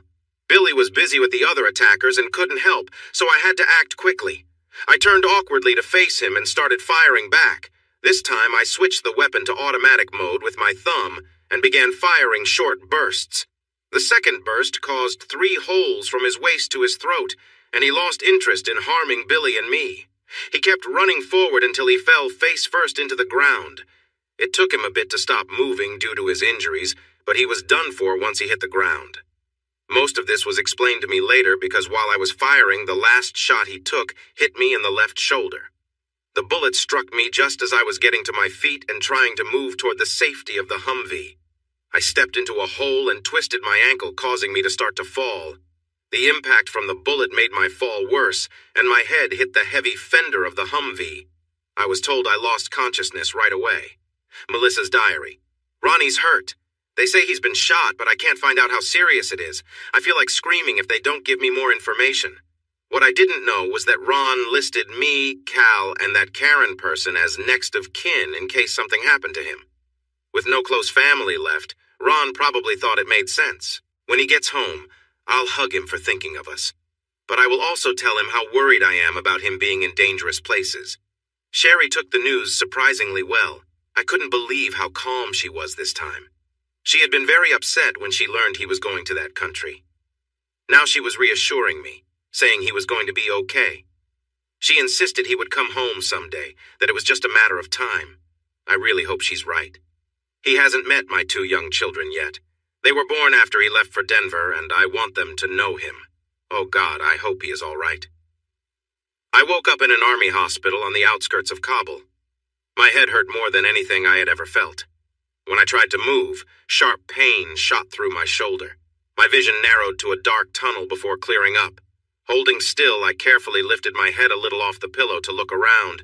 My right arm had a needle in it, connected to a bag of blood hanging on a pole next to my bed. There were a couple of other bottles up there too, but I didn't know what they were for. I craned my neck painfully to see that my shoulder was covered with bandages. I gently moved my fingers and realized something beneath my clothing was causing me a lot of pain. A middle-aged woman in a green hospital outfit entered the room from a doorway I hadn't seen before. She glanced at me quickly, then stepped back to call for help. Soon, a man and another woman arrived, and they all gathered next to the bed I was starting to understand I was in. "How are you feeling?" the man asked in a deep voice. I noticed the silver badges on his light green shirt under the white coat, so I figured he was a doctor. "My shoulder hurts," I managed to say. It was tough to get the words out, and I had to swallow hard a few times. I rubbed my throat and pretended to drink. The doctor nodded and gestured for the first woman to fill a glass with water from a steel pitcher. She helped me drink using a straw. "Thank you," I said, my voice still weak but better than before. "Where am I?" I asked, looking at each of the 3 medical staff. "Kabul," the doctor replied plainly. He pointed a small flashlight into each of my eyes quickly. After a moment, he put it away with a grunt. "What's your name?" he asked out of the blue. "Ronald Terrence Masters," I replied. "And yours?" I felt a bit annoyed. "Dr. Evans," he answered briefly, but a small smile crept onto his face. "Do you remember what happened?" he asked in a friendlier tone. I nodded slowly, being careful with my shoulder. "We were attacked by some Taliban fighters," I explained slowly. "A suicide bomber came in, and then others came at us from behind, along with an older man with a gun." I paused, but didn't recall anything else. "I can't remember after that," I said, feeling frustrated. The doctor nodded, looking thoughtful. "From what I've been told," he began casually, "you hit something hard and fainted. But it looks like you'll be okay. Your skull seems intact, and you likely just have a mild concussion. Your memory seems fine, and your pupils look normal, so your head injury isn't your biggest concern." I accepted what he said. I still felt much the same as before the fight, except for the headache. Thankfully, it was easing a little bit. "And I think your shoulder injury won't be serious either," he said confidently. It was easy for him to say that since he wasn't the one in pain. "Ugh," I murmured when I attempted to move. The younger woman, who seemed to be a nurse, gently wiped the sweat off my forehead. "We can help with your pain," the doctor said as he wrote on some papers attached to a clipboard at the end of my bed. After that, he left with the older woman, speaking quickly about things I didn't understand. The young nurse, a first lieutenant, stayed to cool my face with water. When I asked, she let me adjust the bed so I could sit up. I had never liked lying flat since I was a kid, and sitting up felt much better. When the older woman returned, she attached a needle to a machine connected to my arm, and soon the pain faded quickly. I drifted back to sleep. 2 weeks later, I was able to move around, which is what the Army medical staff called ambulatory, and feeling a bit restless. My shoulder was healing well, and they had me doing gentle movements to keep the muscles flexible. I found a computer that I could use and logged into my email. I sent messages to Karen and Melissa to let them know I was okay. My inbox was filled with messages from both women and, surprisingly, from many people back at work. I wrote to my boss and secretary in Denver, asking them to let everyone know I was fine and improving. I mentioned that I could only use my right arm right now, so typing was slow. I would respond to all the emails when I could, but it would take some time. Yesterday, the Marines came to visit. They had returned to a base camp for some rest before heading out on another mission. I didn't know what to expect when the nurse wheeled me, even though I really didn't need the wheelchair, into the hospital day room. A few minutes later, the outside doors swung open and the entire Marine platoon marched in. They lined up in front of me, forming a group around 3 sides of the room. The lieutenant leading them stepped forward and saluted. I later found out that the 2 officers next to him were his company and battalion commanders. The nurse helped me stand up. I felt a bit awkward in my old hospital pajamas and robe, but nobody seemed to mind. The lieutenant called everyone to stand at attention and shouted a command for them to salute me, even though I knew it wasn't usual for military personnel to salute civilians. They did it anyway. After instructing his team to stand in formation, the lieutenant read an informal award citation from a piece of paper that looked old. Then they handed me a large, round piece of metal from the bottom of an artillery shell, polished to a warm brown tone. According to the citation, it was meant to represent a bronze star for bravery in an event that happened at kilometer 137. The citation mentioned my quick reaction had saved many Marines and civilian workers. I felt my face turn red, and I was so overwhelmed that I could barely speak. Eventually, I managed to thank the officers and my fellow Marines with a shaky voice. I asked if I could shake hands with everyone in the group and moved to the door. As they walked out, I shook each person's hand and then joined them outside to say goodbye. The next morning, I took a military medical evacuation flight to Landstuhl, Germany, where I stayed for a few days. Then, I flew back home. I knew the company was covering all the medical expenses, but I felt that the staff had gone above and beyond in their care. Everywhere I went, Marines approached me to chat, always mentioning my Bronze Star. I was surprised strangers recognized my face and name, along with details of my experiences in the field. It amazed me how quickly news traveled among military personnel. I admired the bond among those brave men in the Marine Corps and pondered if I had missed my calling, but it was too late for me to make a change now. It was time to return to what I knew best. My vacation in Afghanistan, while thrilling, had come to an end. My office in the Denver corporate complex was waiting for me when I returned. Aside from a slight mustiness, it looked just as it had 6 months ago. Unfortunately, my relationship with Karen didn't survive the long separation. She wasn't seeing anyone else. She was quite lonely. She waited until I was back and starting to heal to share the sad news. We had a disagreement, but I could see she was firm in her belief that Sherry's memory was still affecting us. I sensed something must have pushed her to this point, but she wouldn't tell me what it was. I held back my anger to avoid saying things that would make our separation even harder. I didn't agree with her views, but I had to accept that this was how she felt. While I didn't like it, I knew deep down she was right about the breakup, even if her reasons were not the ones I felt were true. We had been together for a long time, and while I thought about asking her to marry me, I never did. We parted as friends, or as close to friends as 2 former lovers could be. It hit me fast how quickly I moved on. Just 2 weeks after Karen and I broke up, I started dating a woman from the 3rd floor of our building. It was enjoyable, but not serious, just something fun to pass the time. 2 months later, I overheard 2 men chatting. One was the executive assistant to the chief financial officer, and the other worked in human resources. They were discussing my name being put forward for a new job. The CEO was getting ready to announce the change. They shouldn't have been talking about it, but even in private spaces, people don't always check to see if anyone is listening. A week later, I got the official news.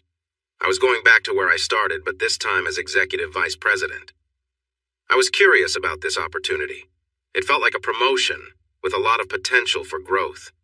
The job I had was a bit of a dead end, and it would have taken years for the people above me to retire and open up a space. After thinking it over for a couple of days, I accepted the new position.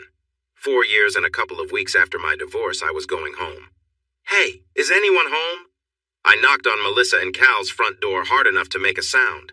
I was smiling widely because I hadn't seen my friends in a long time, and I was eager to be with them. I heard movement behind the closed door before it swung open. "Ron!" At first, I wasn't sure if Melissa was happy to see me.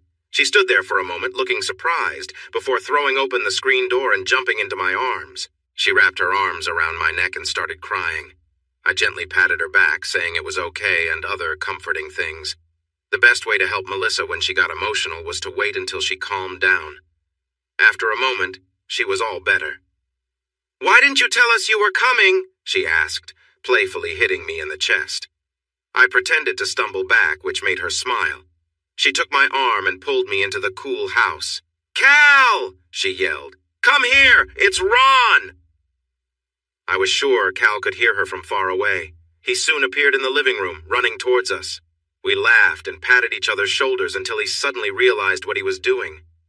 I told him my injury was all better now. Just then, a group of young children burst into the living room, eager to find out what the noise was about. There were 5 of them, 2 boys and 3 girls. The oldest boy looked just like his father, Cal. He was now 6 years old. He had only been 2 when I left. His younger brother, I learned, was 3.5. I shook hands with them as if they were grown-ups, and they seemed to love it. The smallest girl was Melissa's youngest, named Jeanette. Melissa tried to get Jeanette's thumb out of her mouth, but the little girl wasn't letting go. The other 2 girls were identical twins, with lovely blonde hair and charming smiles. Melissa called them over, and I knelt down to be at their height. "Girls, this is Ron. He's Jeanette, Ben, and Cal Jr.'s Uncle Ron. Ron, this is Cassandra and Courtney. We're watching them while their mom is at work." Her voice wavered a bit, but I let it slide. Melissa is always full of feelings, even when things seem calm. I shook hands with each little girl seriously. "My goodness, you 2 are just as cute as can be," I said as I gently touched the head of the one on my left. "Cassandra, right?" She nodded with a big movement. "Do you like being called Cassandra, or do you prefer Cassie?" "Cassie," she replied in her small voice. I smiled back at her. "Then Cassie it is," I said warmly. I turned to the girl on my right. "And that must mean you are Courtney, huh?" She nodded eagerly. I settled back on my heels. "Courtney and Cassie, what pretty names for 2 lovely girls," I told them. They smiled shyly. "Are you our Uncle Ron, too?" Cassie asked softly. I looked up at Melissa and Cal, noticing a sudden change in how they stood that puzzled me. "Do you think their mom will mind if they call me that while I'm here?" I asked. They exchanged glances. "I guess that would be okay," Melissa said carefully. "We should check with their mom, but it should be fine for now." She seemed a bit anxious. I made a mental note to ask her why later. I turned back to the cheerful twins. "Then Uncle Ron it is for now, okay?"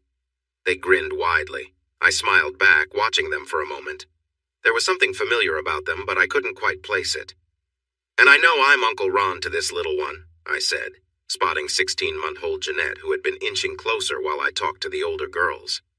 I reached out, scooped her up, and pulled her close. Just as she moved past her surprised look, she erupted in giggles as I playfully tickled her.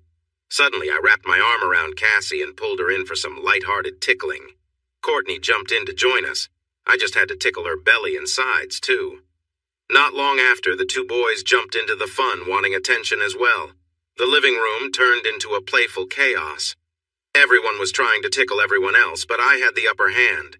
I wasn't ticklish, so no amount of little fingers poking at me could make me laugh. After a while, the twins ran off, pretending to be scared, and Jeanette followed after them. The boys grew tired of the game at the same time, plopping down on the floor against the couch to catch their breath. I noticed the girls peeking back from the doorway, but chose to ignore them. "That was fun," I said, catching my breath. I couldn't help but smile. Both parents looked at me in surprise. They expected me to act more serious, asking the usual adult-child questions, giving them a kiss, and then sending them away. I chuckled at my 2 best friends. When I stood up, Melissa wrapped her arms around me tightly again. "You had us so worried," she said softly, her tone serious for the first time in a while. "I was really scared you wouldn't come back to us." I could see tears forming in her eyes again. "Melissa," I said firmly, "I'm home, I'm fine, and I won't be going anywhere like that again, okay?" That helped a little, but my shirt pocket was still getting wet. "It was so hard when we heard you were hurt. You're like a brother to me, and I was really scared," she said. I held her at arm's length for a moment, feeling a lump in my throat. "Well, I don't have a sister or brother either," I replied. I turned to Cal. "Cal?" He nodded in response. "Can I adopt your wife as my sister?" I asked, my tone a mix of serious and playful. "Sure, why not?" Cal said with a sigh. "But if she starts crying again, you're on your own. You get that, right?" Melissa stuck out her tongue at him. "So, what do you think, Lissa?" I asked. "Shall we make it official? Brother and sister forever?" She nodded slowly, sensing I was up to something, but not quite knowing what. I stood in front of her, taking both her hands in mine. "I, Ronald Terrence Masters, take you, Melissa, to love and respect, to tease and annoy." I dashed for the kitchen door and out into the backyard, but she managed to swat at me before I could get away. The 5 kids watched in confusion, unsure of what the adults were chatting about. Ben, Melissa, and Cal's oldest, looked from me to his mother, then to his sister and the twins, trying to understand. He wondered why any decent guy would want a sister he didn't really need to have. That evening, I enjoyed a delicious home-cooked meal, something I didn't realize I had missed. Melissa lit up with joy as I genuinely praised her cooking. When I kissed her cheek goodnight, I called her sis in a serious voice, and she called me brother. I knew that once she closed the door, she would likely cry again, but despite Cal's belief that it was my responsibility, he would have to handle it, not me. A week later, at a deli in the downtown area, I was reviewing the housing inspector's report for the house I wanted to buy. The roof needed repairs, and the sellers had offered to lower the price by the highest estimate if I agreed to close the deal now, accepting the roof as it was. That worked for me. I liked the house from the moment I saw it and was eager to move in. It would be the first 2-story house I'd ever lived in. I signed the equity paperwork and put my pen away, then organized the documents and placed them in my briefcase. "Hello, stranger," a woman said. Suddenly I felt nervous. I looked up to see a tall, attractive brunette standing beside my table. I slowly got up. "Hello, Sherry," I replied. We shared a long look and I shook off my surprise. "Where are my manners?" I said. "Please, join me." I pulled the chair out for her. She nodded and sat down gracefully. I hadn't remembered her being so poised since our divorce, but memories can be tricky. The last time I saw her wasn't a pleasant memory for either of us. "Thank you," she said, and we both studied each other for a moment. She smiled. "I wasn't sure you wouldn't get angry with me and ask me to leave," she admitted, recalling how our last conversation ended. I felt a slight blush creeping up my neck. "I should apologize for how I spoke to you that day," I said softly, trying to control the embarrassment rising within me. "No matter what happened, I shouldn't have used such harsh words." "That's all right," she replied, searching my face for what I felt. I shook my head. "No, I'm ashamed of how I acted, Sherry. My parents taught me better. Mom would have scolded me for talking like that." "It's in the past now," she said gently. "You did have a lot to deal with back then." She blushed a little, remembering. "Like you said, it's all behind us. It was almost 4.5 years ago? No, a little more, wasn't it?" I asked, and she nodded. "We're almost 5 years older than when we separated," I said carefully. "5 years wiser, do you think?" she asked softly. "I like to think so," I replied, trying to be honest. "Sometimes I don't feel that way, but I do my best." "Me too," she said kindly. We talked quietly for another 30 minutes until she needed to return to work. As we spoke, I noticed every move she made. Each one felt familiar, but also different from how I remembered. Sherry was now 31. She had been just 20 when we first met. I found myself comparing the new Sherry to the one I had known, and I realized I liked many things about her now. She was calm and confident. Her eyes met mine firmly without being harsh. She sat straight, showing her confidence.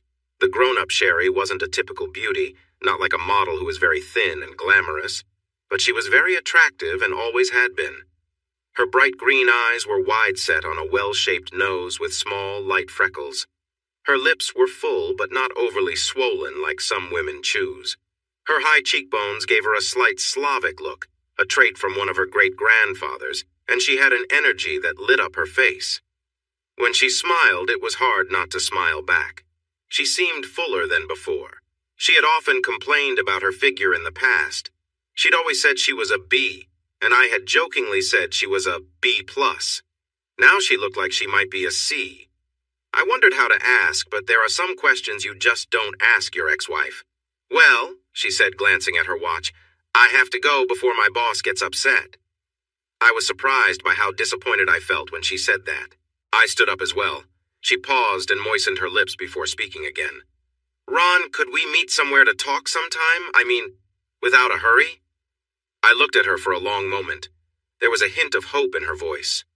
"Would you like to go to dinner sometime?" I asked on impulse. "We could talk then." She smiled, and I saw joy in her eyes. "Tomorrow is Friday," she suggested gently. Somewhere casual?" I asked. "How about Golden Corral?" she offered. "That place seemed like a good idea to me, too." She wrote her cell phone number on a napkin and tucked it in my shirt pocket. She mentioned she was never far from her phone.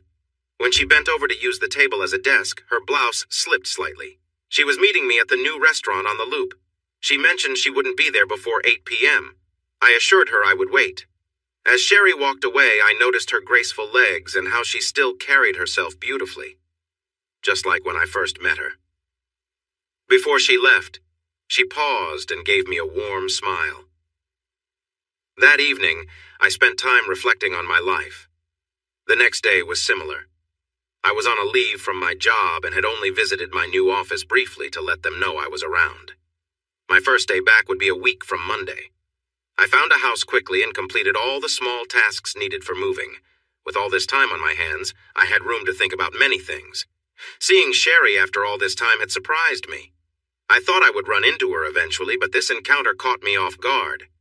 I hadn't prepared myself for the feelings she stirred in me. We had been divorced for just over 4 years. It had been so long since I last saw her. I didn't attend the final court hearing, and my lawyer told me she hadn't either. We hadn't had any contact for years, and I was surprised to feel my heart race at the sight of her. I clearly remembered what she had done to me. It was never a question in my mind. I could easily recall vivid moments from that time. I used to keep photos from that night, but I had gotten rid of them before leaving for Afghanistan. I felt a sense of relief when they were gone, just scraps of paper in the shredder. When I tried to reach for the anger I had felt about Sherry's betrayal, I found only memories, not the intense feelings of hurt I once had. I was amazed at how much I had changed. I wondered why the pain had faded, but I couldn't find a good reason. I knew the saying that time heals all wounds, but I felt there needed to be more to it. I didn't know what that could be. I had been at the restaurant for about 20 minutes when Sherry arrived. I had tried to hold off on getting there early, wanting to give myself a little power in the conversation, but I couldn't stay away from the place. When she pulled into the parking lot, she saw me in my SUV. She hurried over and apologized for making me wait, but I had to admit she arrived right on time, and there was no need for an apology. My plan to feel in control during our talks faded away so fast that I barely noticed. We chatted for a long time after the waitress brought our steaks, mine cooked medium rare and hers well done. We talked about my new job, and she smiled warmly, patting my hand on the table as she congratulated me. She wanted to know every detail of my trip to Afghanistan, even the tough moments I faced there.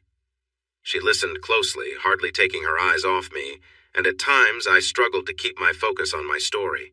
I couldn't remember her showing that much interest when we were married. It felt nice and comforting to have her attention. At one point, when I pointed to my left shoulder to show her where I had been hurt, she got up from her seat across the table and moved next to me. She wanted to see the scar, and I couldn't say no. I unbuttoned my shirt just enough for her to see the small mark that remained. She gently touched it with her fingers and looked at me in a way that almost made me want to kiss her. I wasn't sure how she would react, so she returned to her seat before I got too flustered. Melissa's diary. I can't believe it. Sherry somehow ran into my brother just a few days after he arrived. She claims it was just a chance meeting in a cafeteria where he was having lunch, But I'm not sure how she knew where to find him, so for now, I'll take her word for it. I'll never understand how she got him to go out with her the very next night. That girl moves fast. She said they went to Golden Corral, a bright and open place, so neither of them felt rushed. She mentioned they talked for a long time, and Ron listened while she shared everything she had practiced saying for the last 2 years. She told him she was sorry for what she'd done, and how ashamed she felt for allowing that guy to hurt her before, and for staying in touch with him even after she returned. She made it clear to Ron that there was no excuse for her actions. Ron, bless him, didn't rush her or interrupt her story. Sometimes he surprises me by doing the right thing, even when he doesn't mean to. When she finished apologizing for the pain she caused him and for being dishonest, she said Ron smiled and told her it was hard to stay mad at someone who was so honest. He explained that after everything between the time here, the trip to Denver, and that tough time in Afghanistan, the anger and bitterness had faded. He hoped she had moved on from her anger too. Sherry said she told him she felt sorry about the mistakes she had made. Ron thought it was time for her to let those feelings go. He mentioned it was as if everything that happened was to 2 different people.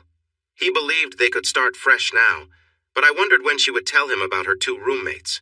If they were beginning anew, he should know about that, right? Anyway, she mentioned she was so happy when she got home that she cried for an hour. It felt like a heavy weight had been lifted from her. I tried to tell her to take things slow because he might suddenly remember some of the pain from the past, and everything could change quickly. I don't think she paid much attention, though. The next thing she said was that she loved him more than when they first got married. When she realized this, she cried for another hour, and that was, oh no, now I'm crying too. And Cal has told me before I can't do that over my keyboard or it might break or something. I should stop now. I thought I managed the first meeting with Sherry pretty well, given everything. When she started talking about her actions and how they affected me, I braced myself for old feelings to resurface, but they didn't. I told her that those events were over 4 years ago, and we weren't the same people we were then. I encouraged her to let go of those painful memories. Without realizing it, I mentioned that those things happened in a marriage that no longer existed. I also said that the divorce had closed off a lot of the hurt. The surprise was that halfway through my speech, I truly felt that way. The joy on her face was obvious and uplifting. Sherry and I met to talk several times over the next month, usually at a restaurant like the first time. But sometimes we took a long lunch and went to a park. Each time we discussed moments from our past that had led to our divorce.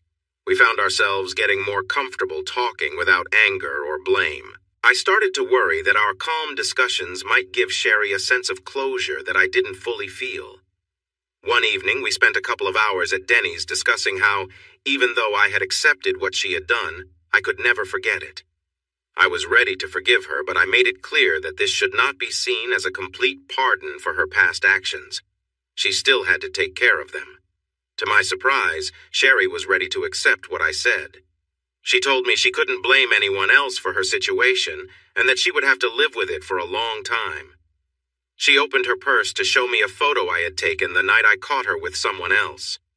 The picture was old, but still clear. I didn't know what to say. She understood my point before I could fully explain it, and I didn't have to persuade her at all. In some ways, she even went further than I expected. It was a bit unsettling. What was interesting was that neither of us felt bad talking about it. It was like we needed to get it out of the way, and once we did, we could move on. After that, we spent the rest of the evening discussing everything except our difficult past.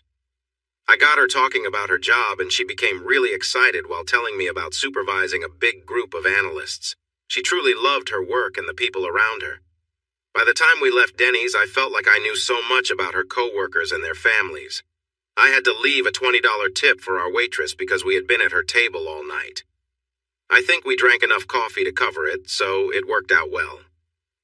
"So you're going to turn 4 next month, and so is your sister? That's great," I said to Cassie, who stood next to my right knee while her sister Courtney sat on my lap. Courtney was quiet, snuggling against me with her eyes closed. She was really tired. Both girls wore matching pink shorts, white tops with cartoon characters, and little white sandals. "We're twins, silly," Cassie said with a giggle. "We always have birthdays at the same time." I pretended to be amazed and got her talking about what she wanted for her birthday. Courtney woke up enough to join in the conversation and moved to sit more on my left thigh, making room for her twin. Soon I had both little girls on my lap, chatting away. I was surprised at how grown-up they sounded. Since I didn't use baby talk with them, they didn't use it with me. It was interesting. Melissa and Cal often babysat the girls, so they were usually there when I visited my sister and her family. I hadn't met their parents yet, but I planned to ask if I could buy the girls a present. Maybe Melissa could pass a message along to them for me. Anyway, the girls and I got along really well. They quickly started calling me Uncle Ron, just like Melissa's kids did. The twins played together, trying to catch my attention while also competing with each other. It was sweet, and it made me smile. I remembered how women often talked about a biological clock, and I wondered if I was feeling something similar as a man. I set the twins down and pointed out where the other kids had found something interesting in the yard. I walked over to where Cal was grilling steaks for the adults and hot dogs for the kids. I always enjoyed going to Cal and Melissa's barbecues, and it seemed like that was the plan for today. "Cute kids, right?" Cal asked, nodding toward the twins who were now exploring with the other children. "Oh, they're adorable," I replied with excitement. "Where are their parents? I haven't met them yet. I come here often enough. I should have seen them by now." "Well, their mom is divorced," Cal explained gently, clearly concerned about bringing it up. "She's very busy," he added.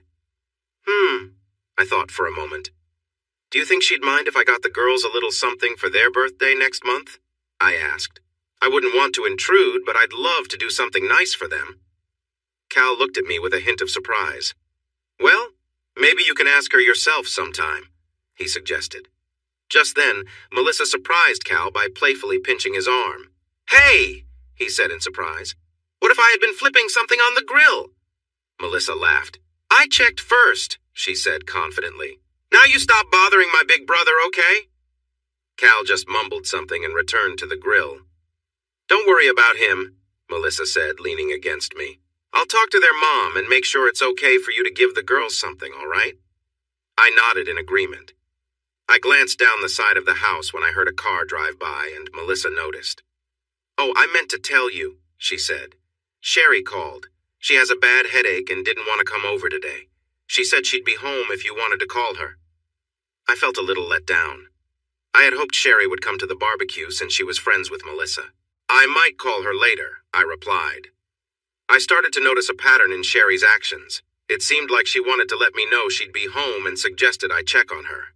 I didn't understand why she felt the need to show that. It wasn't like I had the right to question her whereabouts. Still, it made me feel a bit more at ease. I wished she hadn't felt unwell. Melissa's diary. "I'm really happy for Ron and Sherry. They've been seeing each other for a bit over a month and a half, and from what I've heard, they're both having a great time. They don't openly call it dating, and my husband agrees with them, but that is exactly what it is. I get to hear from both of them, and I know they want to move on from their past. The problem is, neither knows if the other feels the same way. I'm bursting with information about how they feel, but Cal would get upset if I tried to interfere. I spoke with Connie recently, and she mentioned she and Tom were surprised that Ron and Sherry appear to be getting closer. I'm not surprised. These two have so much history together. Sherry was my roommate, and I know she was already imagining her name as Mrs. Sherry Masters just a week after meeting him. She couldn't eat or sleep until he called to ask her out on that first date, just 2 days after he saw her at a cafe. I can't see this situation lasting much longer. There seems to be something special drawing them together, and I believe they will realize their feelings soon. Sherry will have to think about her roommates, though. Things will definitely change when Ron finds out. I'm worried about that, ouch. Cal just poked me and told me not to interfere. Anyway, he wants to go upstairs now that the kids are over at the neighbor's place. Talk later. A couple of weeks later, I returned early from a quick trip to Denver. I met with the leader of the returning team from Afghanistan and got an update on our project. I also attended a conference with company executives. This was the last task I had as Deputy Assistant Director of Western Operations, and I felt relieved. It was tiring to keep track of 2 sets of problems. We finished the project a week ahead of schedule. The Army Corps of Engineers inspected the road and approved it. We learned a lot during the construction process, and next time we work with Halliburton, we'll be better prepared. We plan to create new guidelines for security and supply organization, just in case we are involved in something similar in the future. When we wrapped up late Friday afternoon, the CEO suggested I take one of the corporate jets to fly home comfortably instead of waiting until the next day. He told me to take the weekend off, and I was thrilled. I smiled, shook his hand, and happily accepted his offer. I ended up getting back to town about 18 hours sooner than I thought I would. It was dark, but still early in the evening. I checked how tired I was and realized that flying in a private jet was much better than dealing with commercial flights. I felt fresh and relaxed instead of stressed and worn out. I tried calling Melissa and Cal to let them know I was home, but the babysitter answered and wouldn't share their cell phone numbers since she didn't know me. I made a note to ask for both numbers when I saw them, so I decided to head to Fisher's, where I knew Melissa and Cal were planning to go. I wouldn't make it in time for dinner, but I could join them for the evening and watch everyone dance. I missed Fisher's, as many good memories were tied to that place, including time spent with Sherry before our divorce. I also had some nice moments there with Karen, too. I changed into a fresh shirt and tie and then decided to switch my suit as well. It only took a few minutes. I called Sherry to see if she wanted to come with me, but she wasn't home, which disappointed me a lot. When I arrived, the place was packed. The parking lot was full, and there were many people inside. I made my way inside, paid the cover charge, and walked into the crowd. I wasn't sure where Cal and Melissa were sitting, and with so many people, finding them might take a while. I squeezed into a small space near one of the bars and got a tall Coke with a splash of something just in case I got thirsty while searching. A few minutes later, I spotted them at a table near the dance floor. Melissa loved to dance and likely pulled Cal from dinner to be close to the music. I paused by a potted palm near the wall, using it for cover while I watched. That's when I saw Sherry leave the dance floor with an older gentleman. She returned to sit by Melissa, while the man walked off to join who I assumed was his wife at a booth nearby. Sherry wore a black cocktail dress that stopped a few inches above her knees. It looked layered, with a light chiffon over a smooth satin underlayer. The dress seemed to float around her. She had straps leading up around her neck, creating a simple but elegant look. The bodice was high, so there was no hint of anything revealing. The top layer was almost see-through, and the wide straps revealed her smooth skin. Her black heels accentuated her legs, making them look as beautiful as ever. I watched my ex-wife for a while and felt a bit silly doing so. Still, I stayed there for about half an hour. Sherry was alone without a date, surrounded by a bunch of men who wanted to enjoy her company. She danced along to fast music with some of the guys who came over, but she wouldn't dance to slow songs with them. While some men seemed annoyed by her refusal, she stood firm in her choice.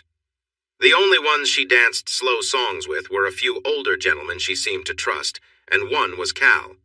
I noticed one of her slow dance partners was a retired doctor who had been a family friend for many years. Sherry held an empty wine glass, spinning it with her fingers, and she turned down a refill when the waitress came by. What I saw confirmed what Melissa had been hinting at for a long time. She had been sharing bits of info and offering her opinions, saying Sherry hadn't dated since we split up, that she didn't drink, and kept herself out of trouble. I realized Melissa was not just being nice, it was all true. I felt a warm feeling start to grow inside me. Suddenly, I saw a connection forming in my mind. I had let go of my bitterness and hurt over the years, but I hadn't realized I was starting to wonder if I could trust Sherry again. I didn't think I'd want to trust her. Yet, she seemed to live her life as if she hoped someone was watching her. She was trying to show me she could be trusted, or at least give me reasons to start feeling that way. In that moment, I realized I really wanted to trust her, and that I wanted her to know how I felt. I tried not to think too far ahead. I placed my empty glass on a tray with others, took a deep breath, and made my way around a potted plant toward Sherry. When I was close to her table, Melissa spotted me on the dance floor. She had been dancing with Cal, but suddenly stopped, almost getting knocked over by a large couple rushing past. Melissa covered her mouth with both hands, watching me intently. Cal turned to see what was going on, and I saw a smile spread across his face. I could tell Melissa was getting emotional, and Cal was quickly pulling out a large handkerchief to give to her. As I walked towards the dance floor past Sherry's table, the angle made Sherry think Melissa was looking at her. I noticed her head tilt as she tried to understand why Melissa was staring. I stopped right by Sherry. She didn't know I was there yet. "I was wondering if you might like to dance," I said, just loud enough for her to hear over the crowd.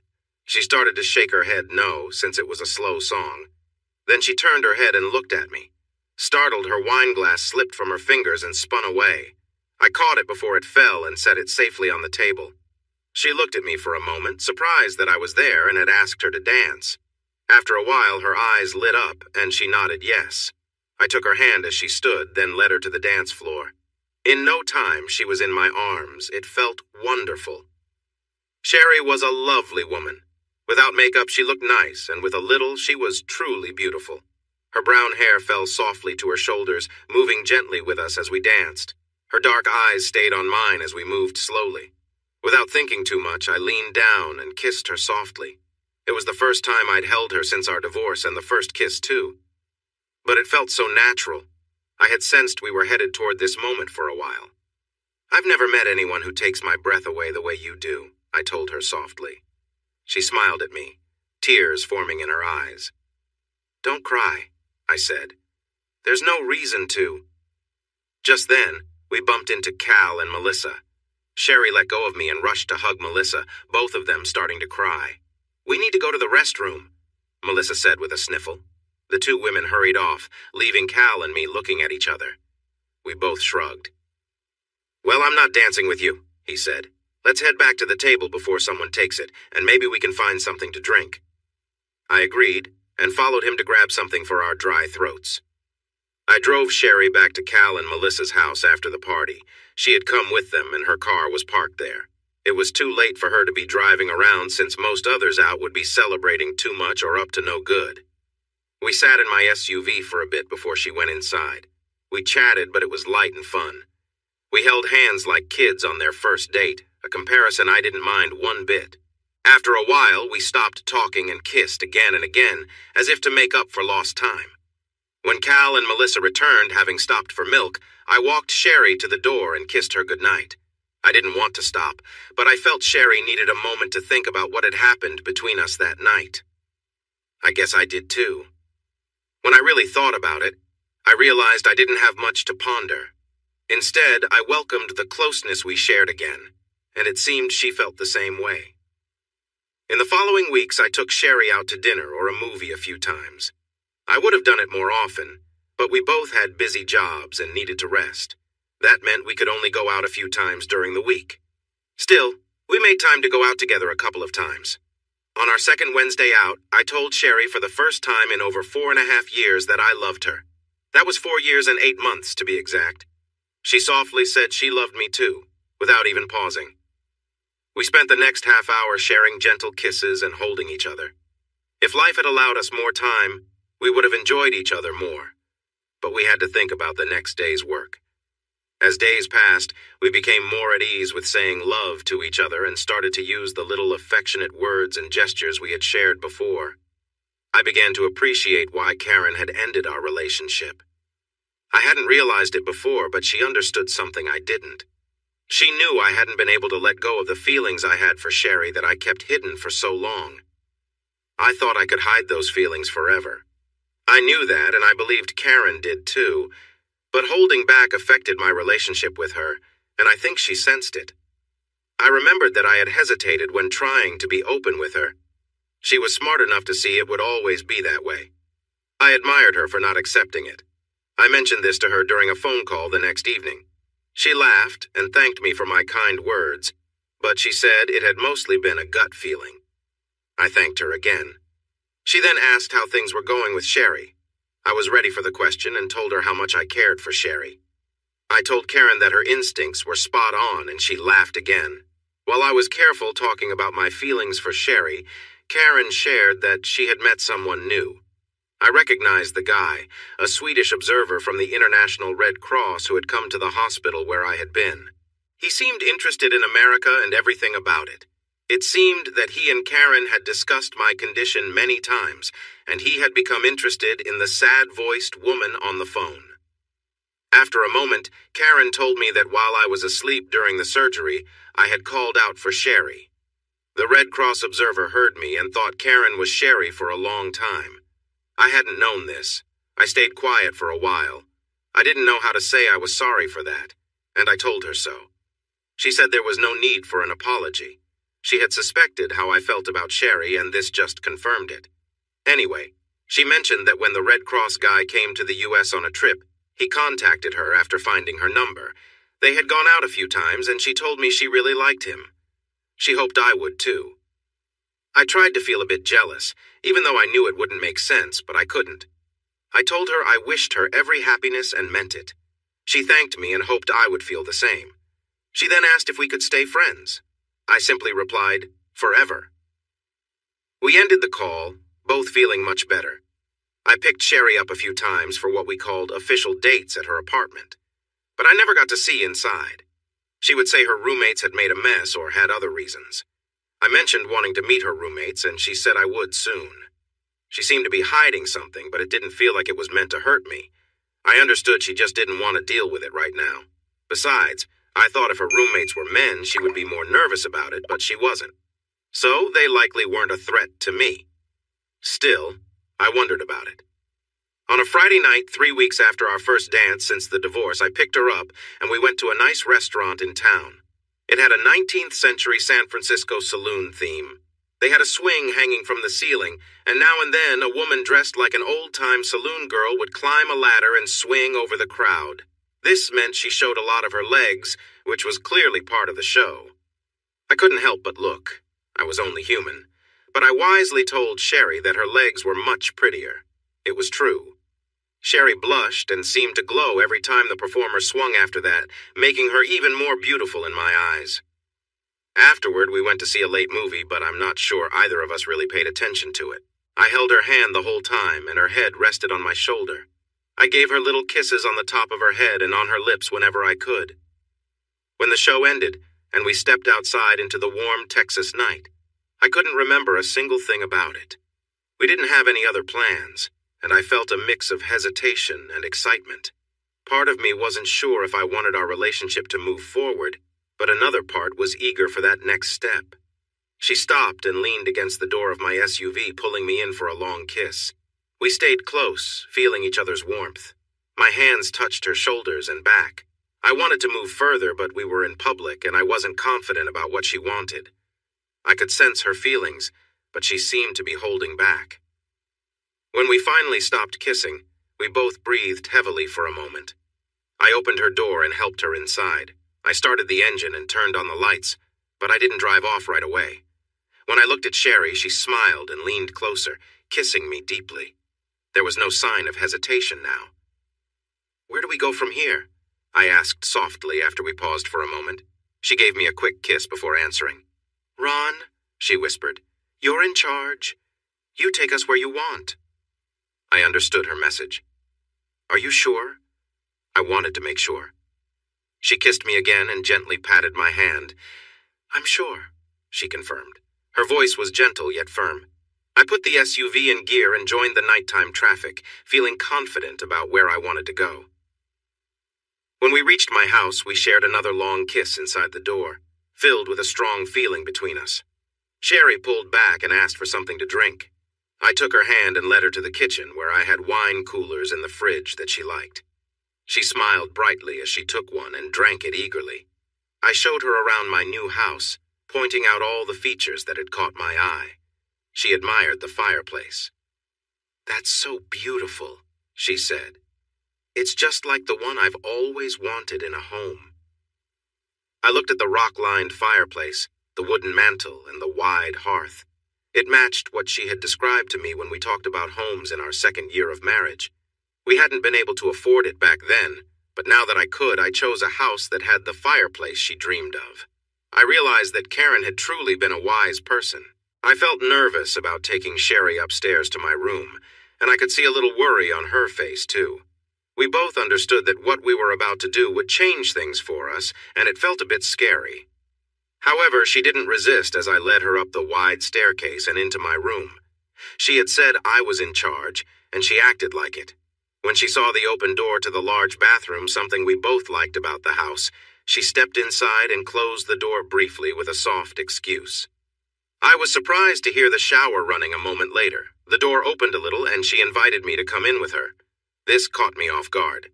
In our last year of marriage, Sherry had only wanted to shower with me a few times. I managed to hang my pants and jacket over a chair instead of leaving them on the floor, but I quickly entered the bathroom. Sherry had her back to me when I came in and pulled the curtain closed. She glanced over her shoulder with a playful smile and tilted her head back for a long kiss. "I have a surprise for you," she said, her eyes gleaming. "But first, I want you to help me get clean all over, okay?" That sounded good to me. I soaped my hands well and started on her shoulders, rubbing the lather around. "Please, I want you to wash me everywhere," Sherry said softly. She looked back, but I couldn't quite read her expression. She didn't turn around fully, which made it hard to see her face, but something felt off, something I wasn't understanding. Then she handed me the shampoo bottle behind her. "Please?" she asked. There was a longing tone in her voice, and I didn't know why. Still, if Sherry wanted me to wash her from head to toe, I didn't mind. It was a nice moment between us. "Okay, but is this shampoo all right?" I asked. "It's just a store brand." She nodded. "It's fine," she said softly. I gently nudged her forward to get her under the water until her hair was soaked. She looked back at me, her eyes tightly shut. I chuckled, remembering how I used to say she looked like a pixie with her wet hair. Without opening her eyes, she leaned back for another kiss. She was smiling. The kiss felt a bit awkward, but slow and tender. It seemed she remembered those moments too. I squeezed some shampoo into my hand, rubbed it into my palms, and began to work it into her thick hair. As I washed her hair, I wondered what this was all about. Both of us had arrived that evening refreshed, neither needing much of a cleanup. Still, the idea of a warm, soothing shower together felt comforting. "You used to ask me to join you in the shower more often back then," Sherry said quietly, her voice tinged with a bit of regret. "I wish I'd listened and hadn't brushed it off," she added softly. I gave her a reassuring smile. "We can always make up for lost time," I replied, gently rinsing her hair under the warm spray. It took a moment before she answered. "Okay," she said, her tone brightening. I worked some conditioner into her hair, giving her a light scalp massage, and she relaxed into my hands, letting me rinse it out. She moved back and forth as needed, leaning comfortably against me. With her hair done, I lathered up my hands and began washing her shoulders and neck, spreading the soapy water gently across her skin. She seemed to enjoy every moment, not resisting as I worked my way around her arms and down her back. There was a quiet comfort in the way she let me take care of her, as if she needed this shared time as much as I did. She moved gracefully under my touch, and I realized how much I'd missed this simple closeness. As I washed her back, I couldn't help but notice how time had softened her figure. She was slender, but still had the familiar curves I remembered, with a natural grace in her posture. I continued to wash her with care, taking in the peacefulness of the moment. At one point, as I knelt to wash her legs, I paused, surprised by a small detail. "Wow," I said softly, caught off guard. She turned her head, smiling with a hint of playfulness. "Hey, that's your surprise?" she teased. "But you're not done yet, so keep going." Amused, I nodded and continued as she directed, enjoying the shared warmth of the moment. The laughter, light touches, and trust between us made the shower feel like more than just a routine. It was a quiet rediscovery of comfort and connection, filling the room with a gentle, unspoken joy. Sherry and I had never discussed certain aspects of intimacy while we were married, and some topics simply stayed untouched. But now it seemed she was open to exploring these quiet moments with trust and comfort. Her openness surprised me, and I sensed she was at ease. I lathered up my hands with soap and began gently washing her shoulders, letting the warm water help wash away any tension. Sherry relaxed, leaning forward against the shower wall, allowing me to continue without hesitation. As I worked, I kept my touch light and soothing, moving carefully to keep her comfortable and at ease. As we continued, Sherry sighed softly, a hint of thoughtfulness in her voice. "You know," she began, almost as if thinking out loud, "there are things I wish we'd tried before. Maybe I was just too worried or too set in my ways back then." I paused, giving her a reassuring smile. Well, I replied warmly, we're here now, and there's plenty of time to make new memories if you're open to it. She looked at me, a renewed spark in her eyes, and nodded with a smile. Absolutely, she said. There's so much we can do differently, better. I rinsed my hands and picked up the soap again, turning my attention to her face, gently working the lather across her forehead and cheeks. Sherry closed her eyes and lifted her face toward me, relaxed and trusting. The warm water had already washed away most of her makeup, and as the soap cleansed the rest, I noticed the natural beauty in her features, her light freckles, long lashes, and softly rounded cheeks. As I rinsed her face, I let my fingers gently brush across her lips, savoring the quiet simplicity of the moment. There was no rush, only the comfort of shared trust and a peaceful stillness that felt refreshing. I thought about kissing her, but sensed that perhaps this moment was better left, as it was a quiet, genuine connection. We hadn't shared a kiss since I'd started washing her. I was surprised when Sherry looked at me with a soft openness, allowing me to continue. A question had lingered in my mind from the moment we stepped into the shower, a quiet curiosity about what was happening. I moved steadily, letting the warm water wash over her as I gently rinsed her face and mouth. I continued down her neck, over her shoulders, then along her arms and down her sides. As I washed, I kept wondering what she might be seeking in this quiet moment. Suddenly, a thought struck me. I'd once read or heard that cleansing rituals were common in many cultures, a way to refresh both body and spirit. Perhaps in her own way, Sherry wanted a fresh start, a way to feel renewed. Whatever her reason, I respected her choice and focused on each simple, careful touch, ensuring she felt cared for.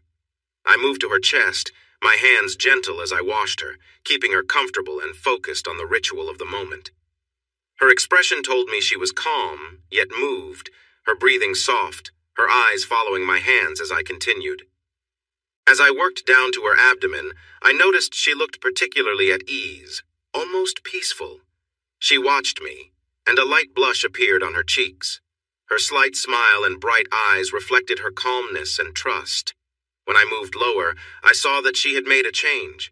Her skin was entirely smooth. She looked at me, a bit of anticipation in her eyes. "Do you like it?" she asked, her voice quiet yet hopeful.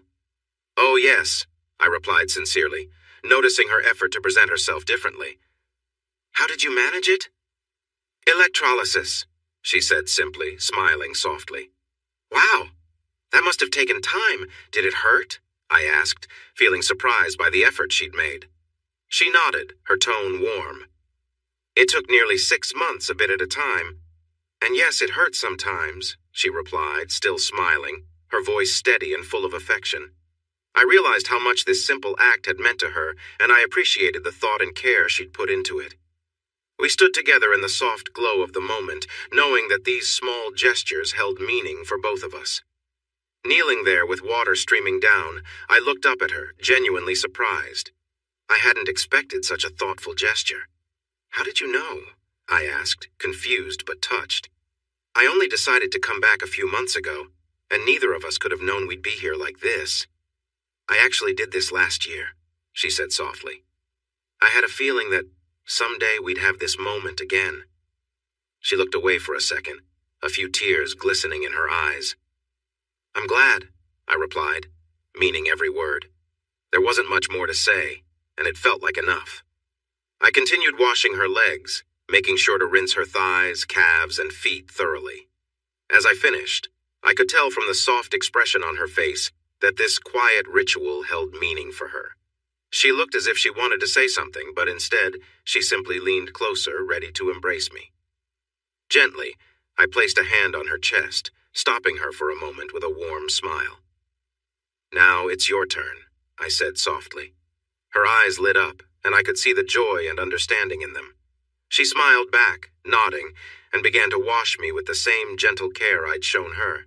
She moved with patience, her touch calm and careful as she worked her way from my shoulders down. I closed my eyes for a moment, allowing myself to relax and enjoy the simple care she was offering. She moved with the same quiet attentiveness, washing my hands and arms, then my back. It was a comforting, unspoken bond, both of us enjoying the closeness that hadn't needed words to be understood. Is this okay? She asked, a touch of hesitation in her voice, watching my face to make sure everything was all right. Yes, I replied softly, grateful for her kindness and thoughtfulness. We stood there for a long while, letting the warm water wash away everything that didn't matter, as we shared a moment of pure understanding. Sherry looked up at me with a cheerful grin, catching her breath as we both shared a laugh. Another thing I wish we'd done, she started, but I held up my hand gently, cutting her off. Darling, I said, smiling warmly, we're going to have plenty of time, no regrets or should-haves. Okay? She nodded with a soft smile, and I added playfully, Besides, I might have lost count tonight, but I'm sure I'll remember it all later. Her laugh was bright as she finished drying me off with playful care. When we were finally out of the shower, we wrapped ourselves in large, warm towels, sharing quick kisses and hugs as we dried each other's hair and enjoyed each other's company. I pulled her close for a long embrace, feeling a quiet joy between us as we wandered back to the bedroom. On the way, I dimmed the lights to create a soft, peaceful glow. In the bedroom, I guided Sherry gently to lie back on the bed, and I knelt beside her, enjoying the quiet comfort of the moment as we held hands and shared a few quiet words. She looked up at me, her eyes bright with a deep trust, and I knew this time was about reconnecting. I leaned down, brushing my hand over her hair, both of us lost in a shared sense of closeness. Sherry wrapped her arms around me, pulling me in for a deep, steady kiss, her expression showing just how much this moment meant to her. I took my time, cherishing the simplicity of holding her, and in that instant everything else faded away. After a while, we lay back together, our hands still intertwined, resting peacefully side by side. The soft lighting cast a gentle glow, and we both felt a sense of contentment, knowing we were sharing something special and timeless, just being there for each other, enjoying the comfort and warmth of a new beginning. In my mind, I replayed what she had said. Sherry wanted me to connect with her in a way that was different from how I usually expressed my love. I realized that this was as important to her as the special shower we had just shared. Hey everyone! Thanks for watching! Don't forget to subscribe and turn on notifications so you won't miss any of the exciting stories we have coming up. What do you think about the characters in this story? Let us know in the comments. We'd love to hear from you.